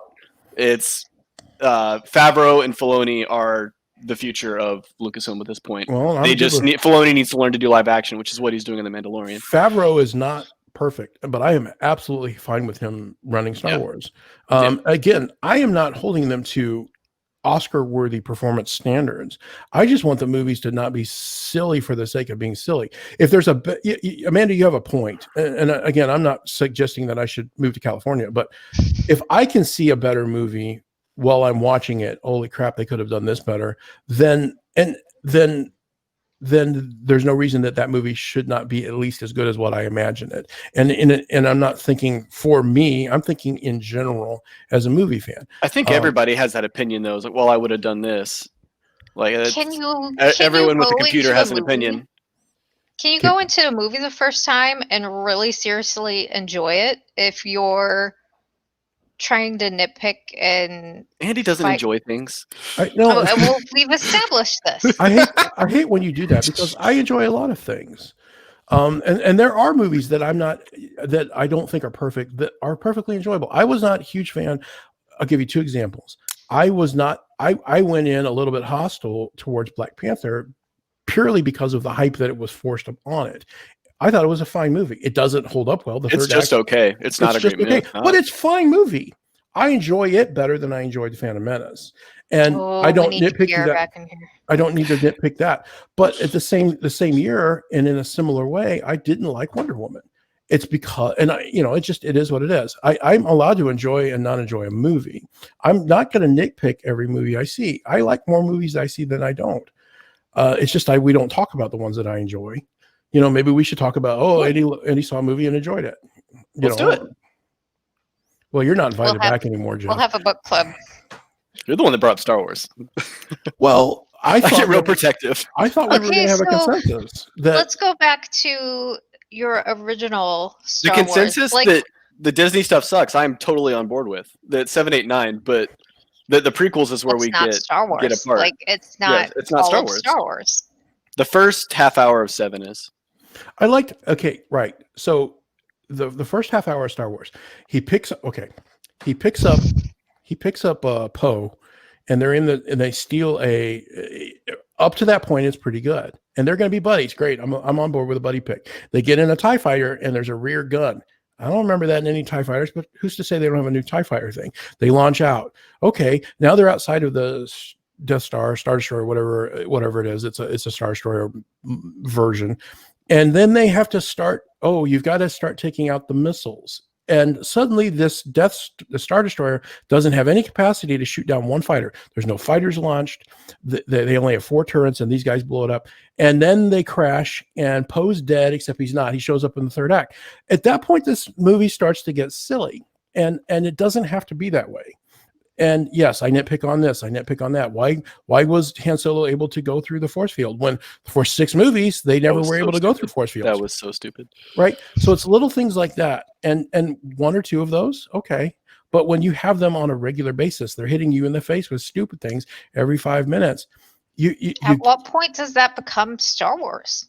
Well, I expect that from Star Wars. And if that is Star Wars, then I guess I'm done with it. I want to see Star Wars, right? I'm watching Mandalorian just like you are every Friday. I have to wait till Friday evening. I don't watch it Thursday night at midnight. Jeffrey, jerk. But I'm watching it. He watches it without me at like 7 a.m. before I'm even thinking about waking up. 5:30. You're 5:30. He's the worst. And I want it to be good. And I'm disappointed when it's bad. I didn't like the episode where they broke the people out of the jail with what's the comedian you like, Jeff? I love that one, Bill Burr. I didn't like that one, but that's okay. It wasn't terrible. It felt kind of. It had the Kurgan in it. It did have the Kurgan in it, but I didn't. It bugged me, but that's okay. It moved the story forward. It's fine, and they're not going to all be great episodes. I didn't like episode 2 of this season as much as I liked episodes 1, 3, and 4 so far. I'm okay with it not being perfect. I don't need it to be perfect. I would really appreciate it if there was a really good Star Wars movie, like a great plot, great acting. But I haven't seen a lot of that. And so taken as a whole, I think I've been more disappointed over time than I have been satisfied. And I go back to the first 2 movies, and they're just on such a pedestal, in my opinion, I guess, compared to the rest of them, that I taken as a whole, I become a little bit disappointed. I don't want to have to read comic books, even though I have, and read novels, even though I have, to understand what I'm watching on the screen. I'm okay if C-3PO has a red arm because it doesn't change the story. He has a red arm, who cares?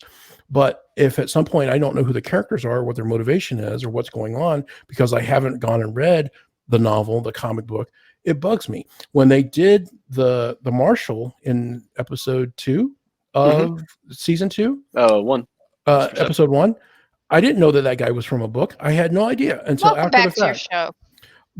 But that was okay because they didn't make you have to go read that book to understand. When Solo came on and Darth Maul came on the screen for 30 seconds and said, "Hi, I'm Darth Maul. I have a lightsaber," and turned it on, turned it off, and then left, that confused the fuck out of Jen, my wife, because she had no clue what was going on, and she shouldn't have to. It took her immediately out of the movie. so it is what it is. I think that Star Wars could be way better than it has been over, let's say, the last 15 years. Apparently we don't all agree with all aspects of that.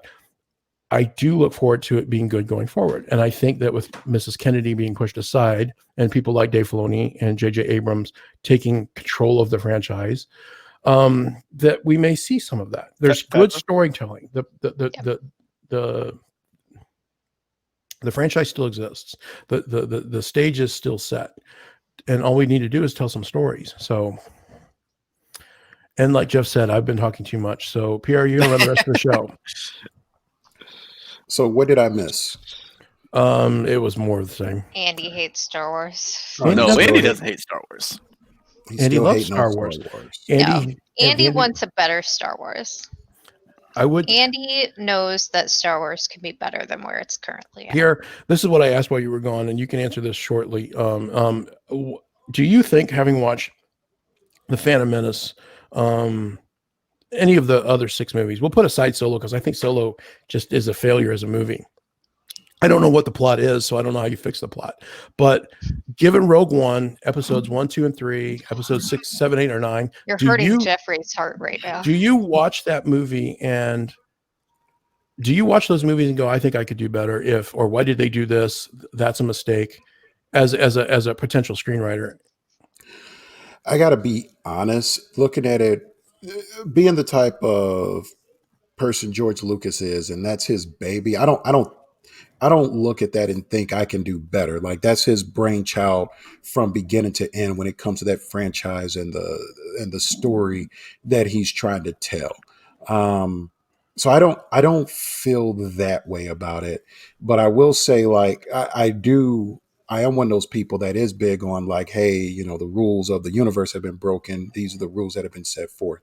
And that's how I felt with what happened, especially in episode 9. I didn't necessarily feel that way with 1, 2, and 3, simply because I knew those were setting the stage for 4, 5, and 6. So I didn't necessarily find much wrong as far as like the story they told. I think I had issues with like, is this an okay movie or not? Or like, do I need to watch this again? Could have been told in a more linear fashion than jumping around. So that's what I will say about the first 3. But I don't feel like I could have done better simply because of, since 4, 5, and 6 were released first, 1, 2, and 3 had to get you to 4, 5, and 6. So how do you do that? And that's the story that they decided to tell. So I'm not necessarily opposed to that. I don't have like a bad reaction to those 3. I think I probably have a worse reaction to 7, 8, and 9, but not a very bad one. Just a bad reaction from like, wow, you guys were setting up something cool and you decided not to take it. Kind of like how I feel about Batman versus Superman. You set up a perfectly good way to have this movie and go forward and have something spectacular, and you took a cheap way out, or you took a way out that no one saw was coming, and that's in a bad way and not in like a good way. Like, wow, that was coming. That's kind of cool. It was like, wow, you took that route and this makes no sense. One thing real quick to come to the defense of Solo, and then I'll drop it. I was going to say, Jeff, give me your case on Solo, because I see 3 different movies that were bolted together and just don't work. And you're not necessarily wrong. The point of Solo, I think the title's a bit of a misnomer. The point of Solo isn't necessarily just to tell Solo's backstory. They were setting up a universe there, and you're seeing a lot of that universe with what they're doing in The Mandalorian. There is, and it had been done in the cartoons and in some of the books, and I think, like you said, Jen was confused at the end of it. I think she was supposed to be. I think at this point, I doubt Solo 2 happens. I think it's more likely going to be a Disney Plus show, because there's this whole universe and subculture there, when there's a lot of room to tell stories. And the way that movie ended, it was setting up basically what happened in Maul's arc in the Clone Wars, and where between what happens to him in Clone Wars and what happens in Rebels, they were setting up an entire criminal underworld there. And if you hadn't watched that, you're not supposed to get it. You're supposed to be confused. But it didn't make the money they wanted it to, because people were so mad about Last Jedi, they sat home and didn't watch. Like, I didn't see Solo in the theater, which that movie was made for me, and I didn't go see it in the theater because I was so pissed off about Last Jedi. I think a lot of people did the same thing. I think that So I would. I'm gonna break your heart for a second, Jeff. I'm gonna break your Mm. heart for a second. I haven't seen Solo, and I'm going to tell you the reason why. And it had nothing to do with because of Last Jedi. Yeah. There were two reasons. One, for me, and maybe it's just me, I don't find Han Solo that compelling of a character to where I felt that he needed his own movie. And That's I agree. that's number one. Yeah. And then number two, I think from a studio standpoint, for me, after they killed off Han Solo in The Force Awakens, and I know that takes place well before The Force Awakens. I get that. I felt from a studio perspective and when and the timing of the release, they probably should have put out Solo first and then put out The Force Awakens, because I know Han Solo dies, right? And I knew Han Solo, I had a feeling Han Solo was going to die anyway in The Force Awakens, but it's like, Well, we all knew Harrison was done. right, Yeah, we well, all he knew wanted to he be was done dead. after 5. He wanted to die Right. after Empire. And so, and I don't think that's a commentary on the movie. I think that's just a commentary on, and maybe this goes towards how Disney has mismanaged the franchise. It's like the way that you put that out, the sequencing was weird, and you didn't take advantage of a lot of different things to where it's like, I don't feel I need to see this movie, and I'm sure I'm going to Yeah. watch it one day. I just haven't done it. And yet. you're absolutely right. And that's why I said I think the title Solo is kind of a misnomer, because the like I said, the point of that movie, Han Solo was the vehicle for that time frame. They needed some reason to be there, but he wasn't meant to be the focus of that franchise going forward. It was meant to set up that universe. So I think they kind of shit the bed by making it a Solo movie. I think they should have maybe swapped the character for just some random smuggler in that time frame, and they could have set up that universe a lot better. But I think because they knew they were killing him off, I think there was buzz around the character. I think they were using the character to try to get people in the theaters, and they just underestimated how many people just really don't care about that character. So Jeff, Yeah. your perspective that they were setting up there was multiple threads that were started. That's very David Filoni, right? You start watching Mandalorian, and Mandalorian will be part of this, but Mandalorian is really an excuse to bring back the Darth Saber and the Mandalorians and Ahsoka Tano and all of that larger story that's taking place. Yeah. And oh, look, we've hooked them in, and we've added some other characters, a couple of them, a baby Yoda who has midichlorians apparently, and oh look, there's this Mandalorian who is an outsider looking on the inside in. So he's the audience from a certain perspective. That's great. I get that, but that's a TV show. I think that doing that in a movie, if that was their intent, and I'm not sure it was, but if that's what they were doing, I would politely submit that that's a terrible reason to make a movie. I agree. But there's also the part that it was literally 3 different directors, 3 different movies, and they bolted it together. Yeah. And it felt like the highlights of a mini series that were put together and put on screen. Yeah. That should have been a Disney Plus show. So, shouldn't have had Solo. Does Jen watch Mandalorian with you? We watch it together. Morgan won't watch it, and she hasn't watched like all of the Clone Wars or any of the other stuff, correct? No, and there's a little bit of a problem because I know enough, and I've got Jeff in the back of my head. Exactly. So you're like, Darth Saber. Right, exactly. But she doesn't get any of that, correct? Well, she politely listens to me ramble. Does that ruin it for her? No. So she can still watch. Does she?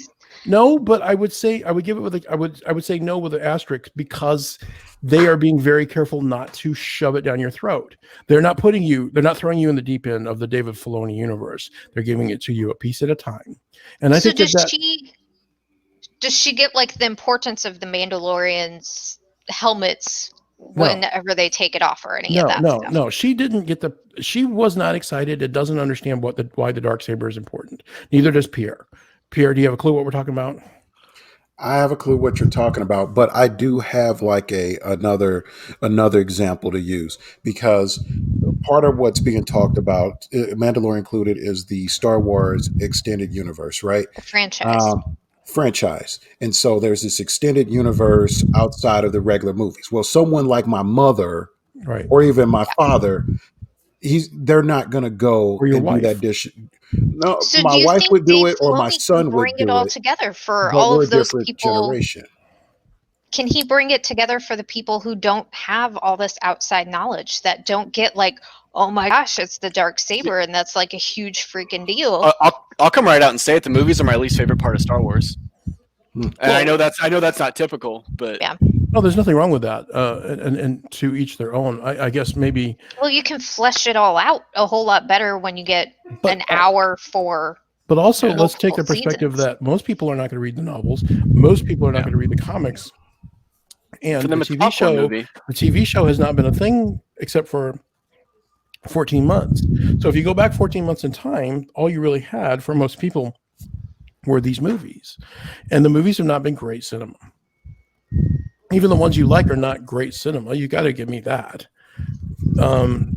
I want to say this in defense of my friend Andy, since nobody else will defend him. I did defend you. You didn't defend crap. A couple of movies that I actually like, and Pierre, we also talk about this while we're gone. We need to, you know what we need to do? We need to have this is a movie that Andy likes. So some movies that I like: No Country for Old Men, The Departed, Hurt Locker, Oh, Batman, you like I those? really like being depressed. the Batman trilogy. No, not the third Which one. one? You like he's talking about Chris Nolan because The Departed. Okay. I thought that it was a travesty that 1917 didn't win the Academy Award. These are good movies. So, you know, I'm capable of enjoying a movie occasionally and not destroying it. 1917 doesn't make any sense. If you The watch Departed is a very good movie, but it is a remake of a Mandarin film. So there you go. So that list you gave, that's This the is most just off the top polar of my head. opposite thing I could think of from Star Wars. Like, Oh, I agree. I just think I agree. I think we just it's an issue of taste. I think at this point it's just two completely different. No, it's an issue of sophistication. I like quality movies. And Star Wars is not quality movies. You like watching old people get shot up, apparently. Star Trek 2 is So not this a quality brings me movie. back to It's not. It's terrible. like that Superman 2 is cheesy a horrible movie. corniness. Sometimes, a lot of the times, over the top. That's stuff that I associate with Star Wars. Like, I expect there to be the cute, catchy character, and I expect there to be the comic relief. Go back to and the, my "Aw." Go back to my original statement, and then we're in here for an hour and a half, so we probably should move on. But we can keep talking about it if you want. I don't mean to cut it off, but let's go back to my original statement because I think we can come full circle. I like Star Wars. Does not suck. I like Empire Strikes Back, and I like Return of the Jedi more than I dislike it. Although I can see the beginnings of my concerns taking root. I am okay with Ewoks. Amanda, when I saw Star Wars 3, Return of the Jedi, Star Wars 6, whatever the hell it was, I was 11. Okay. I was Morgan's age, and I loved the Ewoks. I only grew out of them as I got older, and that's okay because I am older, I'm more sophisticated, and the novelties worn off. I still like the Ewoks. Well, and they're fine. They're not a problem per se, but that movie can't be taken seriously. The fight at the end can't be taken seriously. It's fun, and that's okay for it to be fun. All of these movies should be fun, and I'm not expecting anything sophisticated out of these. I'm not looking for Academy Award performances, but they get, as we go through time, they get more and more silly, dumb, bad directing decisions, bad acting performances, weird plot decisions, plots that don't make any sense. And there's not always an offsetting good thing to go with them. And maybe I'm being too harsh. Maybe fine. I was wrong. Star Wars doesn't suck. Star Wars is amazing. There's never been anything wrong. Oh, come on. But I wouldn't go that far. But I don't. When I watch Phantom Menace, I don't see a lot of great, and I do see a lot of things that really bug me. And why does Jar Jar have to be that silly? You know, and we don't have to rediscuss it, but that's what goes through my head. I mean, to that point though, he disappeared for 2 movies. He barely in 2, he's not in 3. And why did he disappear?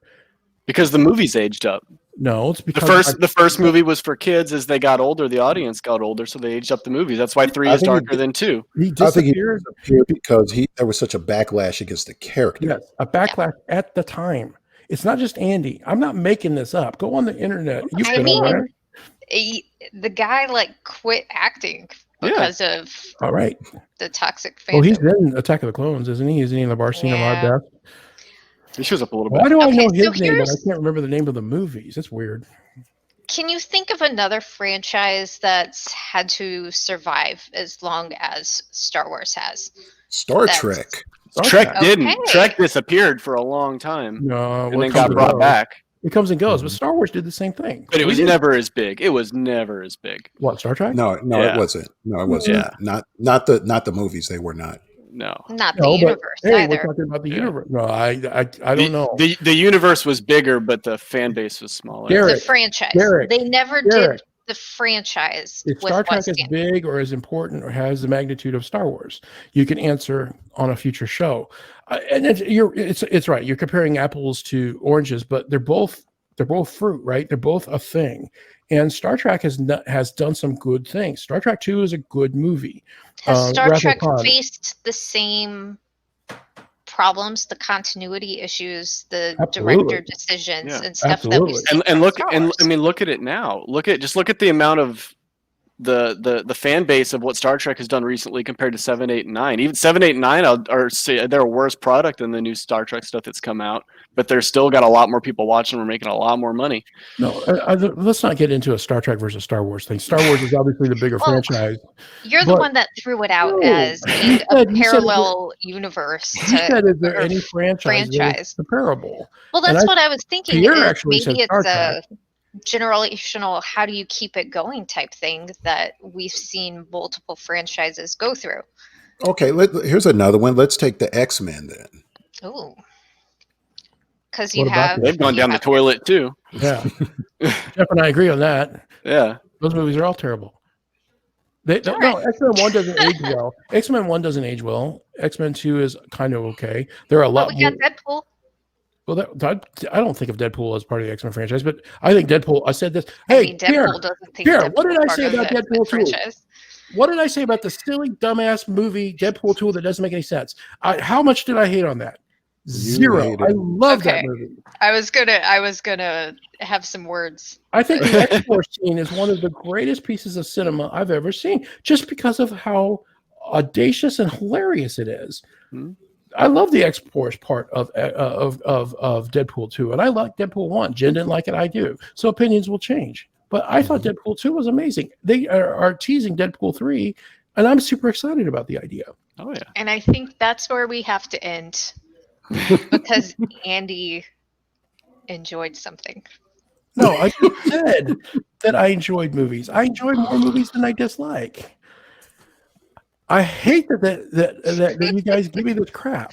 I think what you're How's it struggling with. Here's what you're I've struggling been with, waiting for Andy. this for decades. You are a guy that is a fanboy that doesn't want to admit you're a fanboy on these type of rabid fan base franchises. You talking to me? I'm talking to you. No, I think that's what it is. I'm a Because fanboy. just based, I think you can appreciate some of the rabid fan base franchises. I think you can appreciate them. Dude, I grew up And reading- this is not a knock on you. This is just more of what your taste is. Like you named off, you like 1917, The Departed. I prefer cop movies. I like police movies. I really like those, and so that's why I don't get embedded so far with the culture with Star Wars. I appreciate Star Wars. I like Star Wars. I almost love Star Wars, but there are certain type of movies that I probably prefer to watch to where like I can't defend it or go overboard with it when you get into some of the chat groups or the Twitter wars or whatever. That's not a knock on you or anything. It's just a matter of taste. It's fine. I mean, I'll take the point. I grew up reading comic books. I grew up playing Dungeons and Dragons.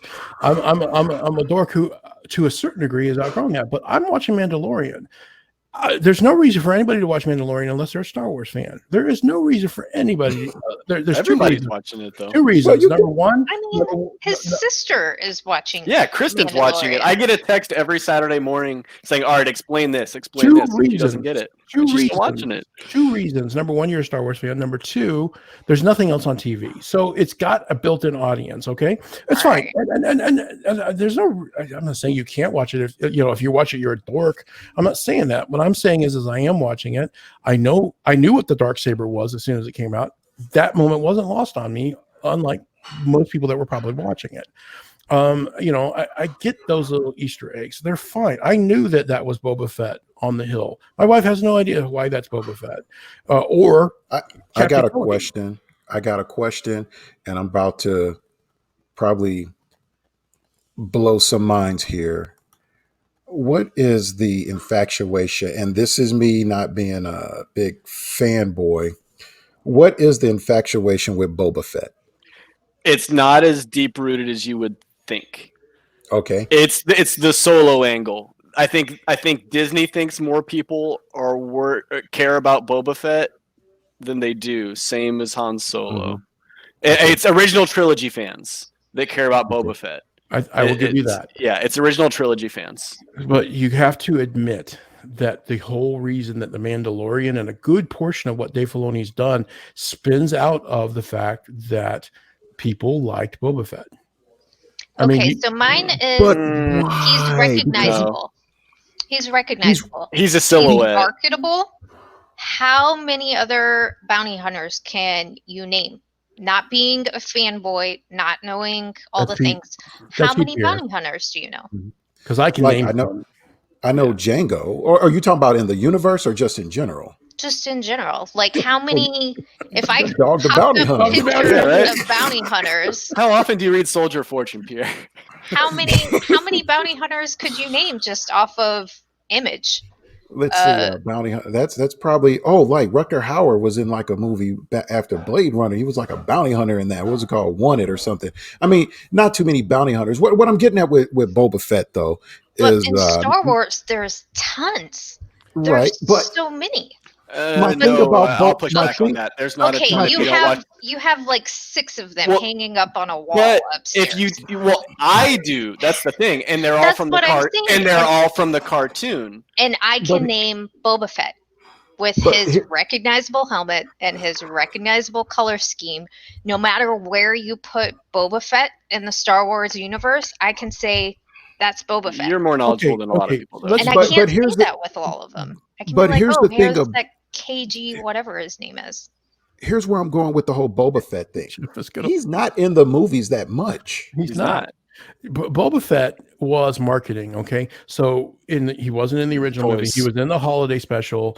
You could get, if you were buying the toys, again, you got to go back to the 70s, but if you were buying the toys on the back, you could send your points in, and if you had enough points, you could get a Boba Fett figure. And so there was in an age where there was no internet, there was a marketing and almost a meme for Boba Fett. We knew he was going to be in the movie in The Empire Strikes Back, and then when he shows up in The Empire Strikes Back, he's a badass, right? He's behind Darth Vader. He talks to Darth Vader one-on-one, and he says no disintegrations. Yeah, okay, if that's really the way you want to play it. This guy is a badass, and he's on screen for 5 minutes and he walks off. He's the one guy that can catch Han Solo after he's disappeared and tricked all the Imperials. He's the one that knows the tricks. He's given 5 minutes on screen, 10 minutes on screen, and he's made a total badass, and then he leaves. And by the time The Empire Strikes Back had done that, and we had the toys, there was a mystique built around him, and we wanted to see him succeed.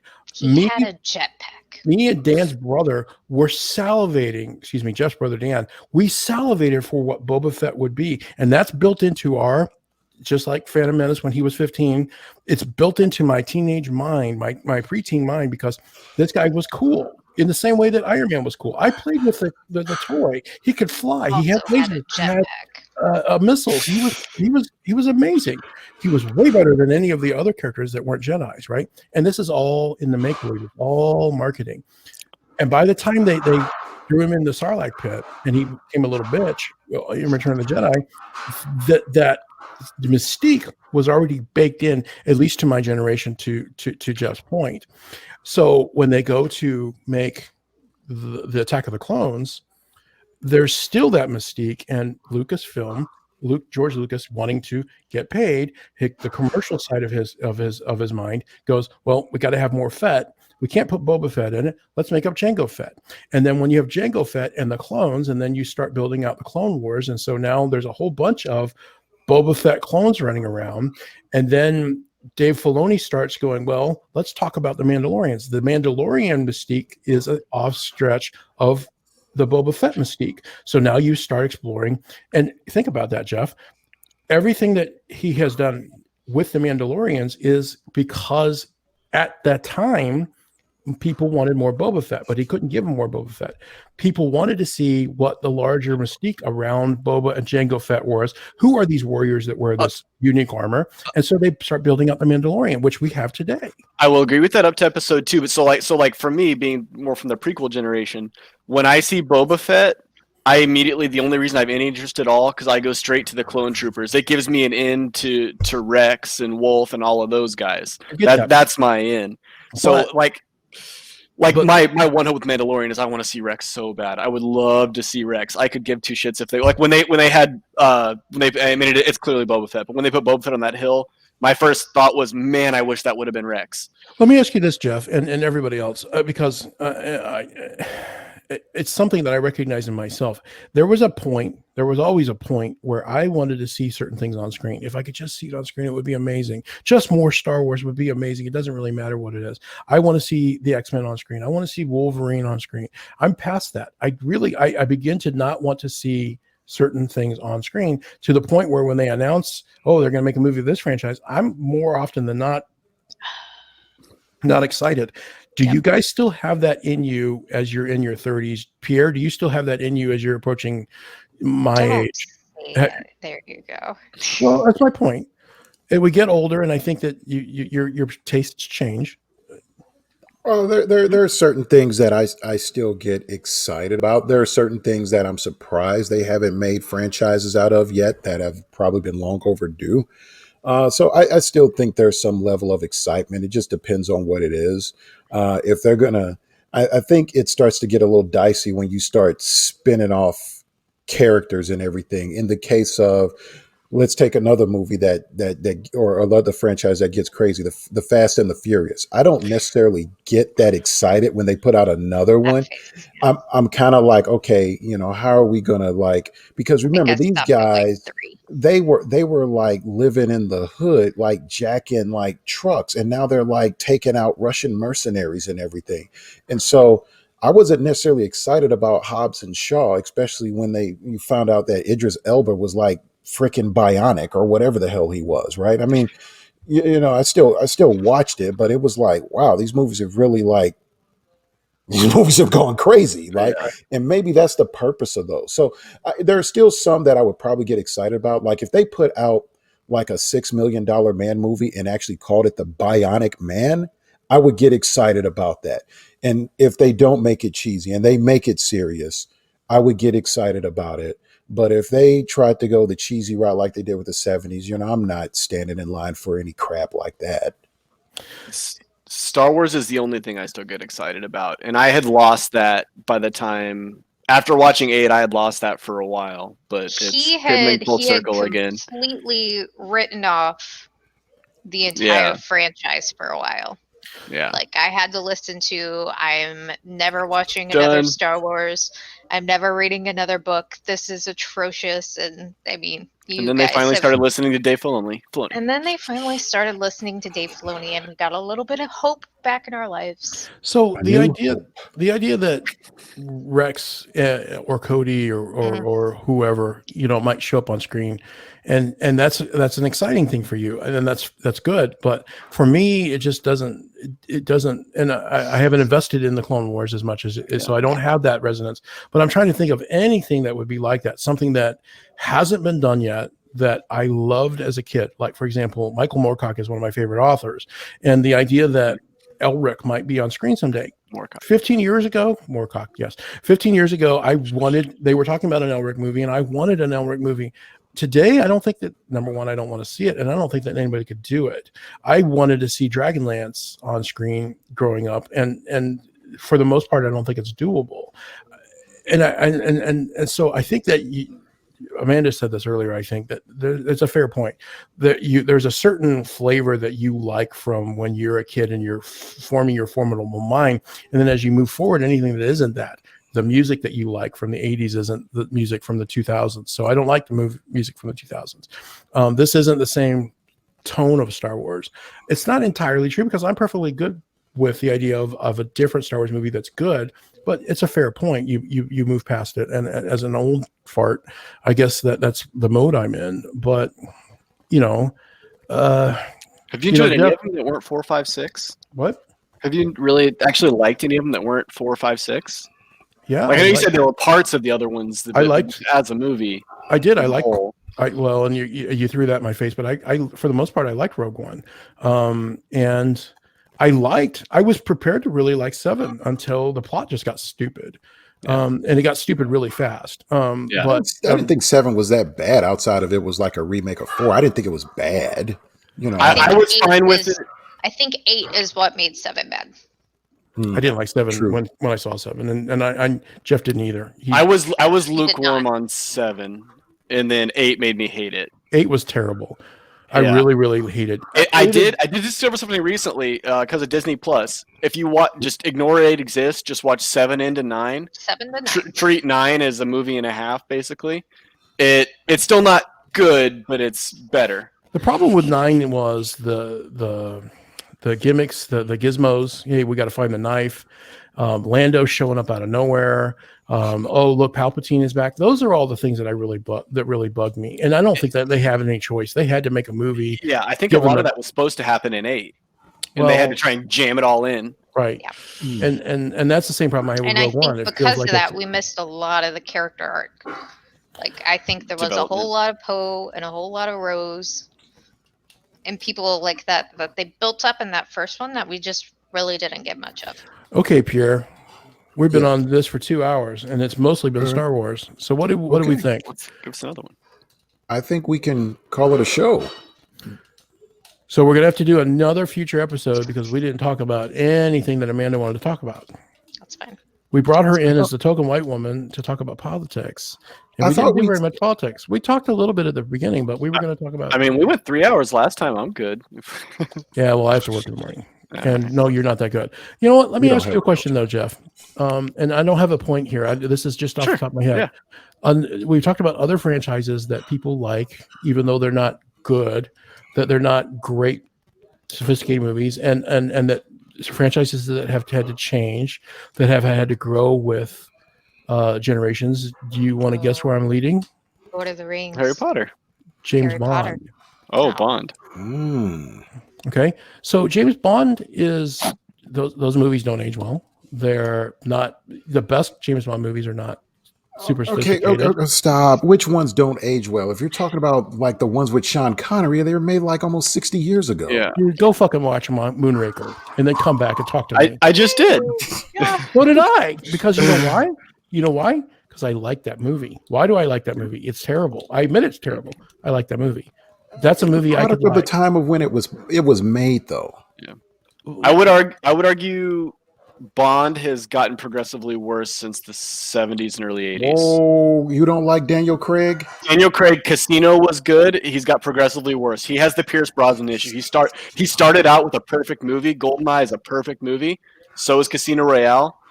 They get progressively worse. By the time I got to Spectre, it's not his fault, but they need to start over, man. You didn't like Skyfall. Another hour. It's just okay. Skyfall is okay. Yeah. They by the time so Bond is probably my second to Star Wars. I could do a whole nother one of these on Bond, but they have gotten progressively worse. By the time they got to Spectre, they need to move on. But Trying to tie those all together was awful. Can we agree that there are good Bond movies and there are bad Bond movies? There are Bond movies that were good when you saw them at such and such a time. But to me, that's part of the Bond franchise. I was going to say, my favorite Bond movies are the worst ones. I love the cheese. I laugh at them. And everybody has their flavor, right? So I know your dad is a big fan of the Sean Connery movies. I just watched, in order, Spy Who Loved Me, Moonraker, and then For Your Eyes Only. I watched all three of them in order, and they're all even For Your Eyes Only, which is the better of the three. For Your Eyes Only is not a great movie. Beginning. It has a great beginning, though. I love the beginning. The setup is good. It just doesn't age well. The Bond is best when it doesn't take itself seriously. That's exactly and right. I think that's the Daniel Craig issue. That's exactly right. But see, I like those. I love the Daniel Craig movies. I think they could be good spy movies, but they're not good Bond movies. Jeff And has I had think a- that's a fine line to watch. Jeff has had a love-hate relationship with Daniel Craig movies since before they came out. Mhm. He and I have had fights over this. Mhm. That was part of the Jeff Gate. Was he was mad Did at he me? put you in a? Did he put you in a front face lock or anything? No. He said, I've always said that, like, for example, I use the Eddie Murphy and Dave Chappelle as examples of people who they are the artist, right? It's their art. Yeah. So I lament the fact that there's not been more great Eddie Murphy stand-up since the 80s, or that Dave Chappelle took so much time off. I was just watching some Dave Chappelle stand-up from a few years ago on Netflix, and I'm sad that there's a chunk of time where he wasn't producing stuff, and I'm excited that he's back, and I wish Eddie Murphy would come back, but I can't hate on them because Eddie Murphy is coming back. Well, he's been saying he's going to do stand-up for 5 years now. He's not done it yet. He signed a deal with Netflix. He's going to put out a stand-up. Well, that's exciting. Yes, but my point is that it's up to him. I can't be mad at Game of Thrones author George R. Martin. George R. Martin for not delivering on the books, because they're his books. It's his art. He can do what he wants to do. Just I have no idea what my point is. Right now. The Craig movies were a response to the Nolan Batmans. They saw how much money those made, and they tried to go dark. And the book Bond is dark like that, but book Bond never made good movies. Franchise. It never made good movies. They tried to do it. What's the dude's name? Right before Brosnan. From Hot Timothy Fuzz. Dalton. Timothy Dalton, up until Craig, was the most book accurate Bond they'd ever had, and those movies tanked. Yeah. That's movie Bond and book Bond are two completely different things. And The Living they need to Daylights. stay apart. I like The Living Daylights. I can watch those movies. I don't hate them, but I also read a lot of the books. But what I said to Jeff at the time is that Craig was coming out. They were kind of soft rebooting it. It's going to be more realistic, theoretically. It's going to be more serious in tone. It's going to be less fantastical, if nothing else. I need the gadgets from a Bond movie. And I said to Jeff, and he was like, "This is going to be terrible. These movies are going to be horrible." And I said to him at the time, I said, "Dude, relax. The good news is you can always go back, and you don't have to like the new stuff. If you don't like the new stuff, just ignore it, pretend it doesn't exist, and go back and enjoy your old stuff." And I thought that was a mature and a good way to kind of, hey, it's going to be okay. And he was like, "Fuck you! This is my franchise." And he laid into me like that. I don't remember that. That was the worst thing I could ever say. And he was there was mad. probably alcohol involved. Oh man, it was okay. bad. But now, why can't you take that same advice and apply it to your Star Wars franchise? Well, I can't, because here's what I do. I don't. Well, I do and I don't. In that, I keep hoping that the Star Wars movies will be good. Look, I went and saw 7, and it upset me really badly. I saw 8 and 9 because Morgan wanted to see them. I've not watched either of them a second time. I don't. Okay. Don't. Jeff hated them the first time through. Right. And after like 2 or 3, he warmed up to it. But you're flipping So your maybe you perspective. just You're flipping your perspective. The perspective. Your question was, why can't I do that with Star Wars? To a large degree, I do. They suck so much. I watch them. I hope that they're good. If they're not good, I'm disappointed, and then I move on. And I've been in that mode more often than not, at least relative to the movies, since the first trilogy has come out. That's my perspective. That's why I'm disappointed in Star Wars. And Star Wars, for the most part, prior to Mandalorian, has sucked for me, because I keep finding movies that are disappointing to me, and I'm not invested in the Dave Filoni universe. I don't have the time to absorb it all. I got it off on their bad foot. And part of that is the Clone Wars movie, which is terrible. It is bad. It's awful. Right. So it put a sour taste in my mouth, and I moved on. And then I only hear about it after the fact. The first half of the first season of Rebels is terrible. It's for kids. And I moved on. And then I hear about it after the fact. So I catch the things after the fact, but it doesn't resonate with me as if I was there taking it in and going, this is exciting, this is fun. Mandalorian is great because I'm watching it as a fan as it's happening. And if you go back and rediscover it a few years from now, it's not going to be as good, at least in some cases. That's 2 hours. We got to call this a meeting. I got to be up in 5 hours. It's all about you. Right. Hey, move to the East Coast, brother man.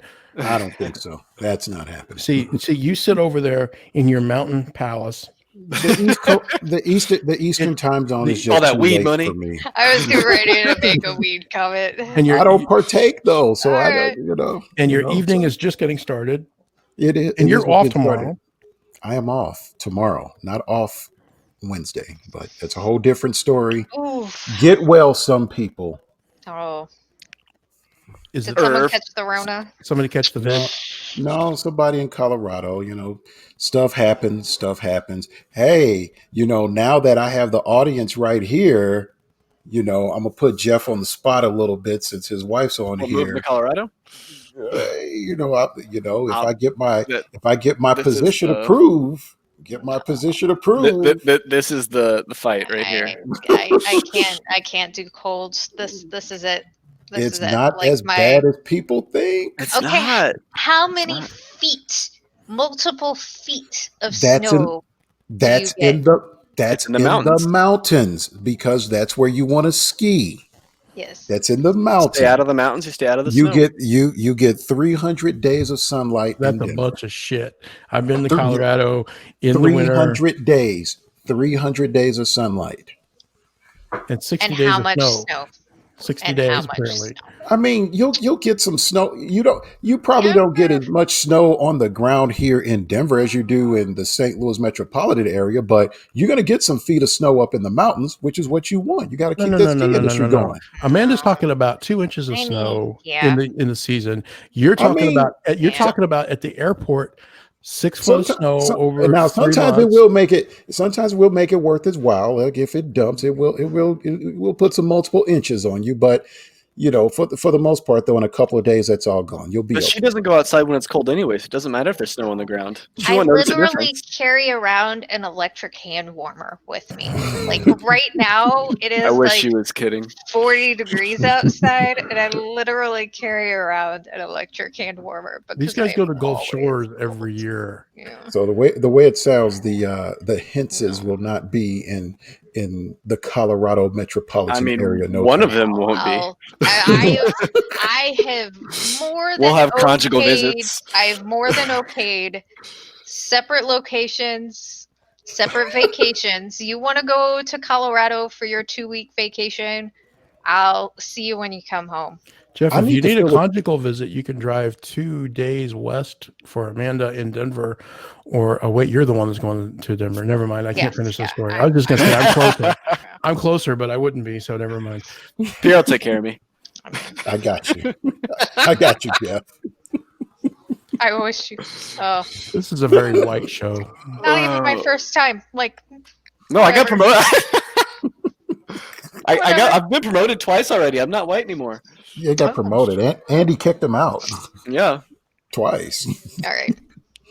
All And right. with that, Brother of the Man, episode 14, the day after, and it's still not over. Trump, please, Your Holiness, either seize the government or resign, one or the other. Look, I need to know we where we're don't- going to fall. We don't care whether he concedes or not, as long as he gets his ass out on January 20th, which is gonna happen, whether they It have will. to drag It him out. They won't. He's They gone. won't, I'm not. but I don't he's care whether he concedes or not. Like, just you're leaving, and that I'm good with that. That's all I need. Thanks for watching.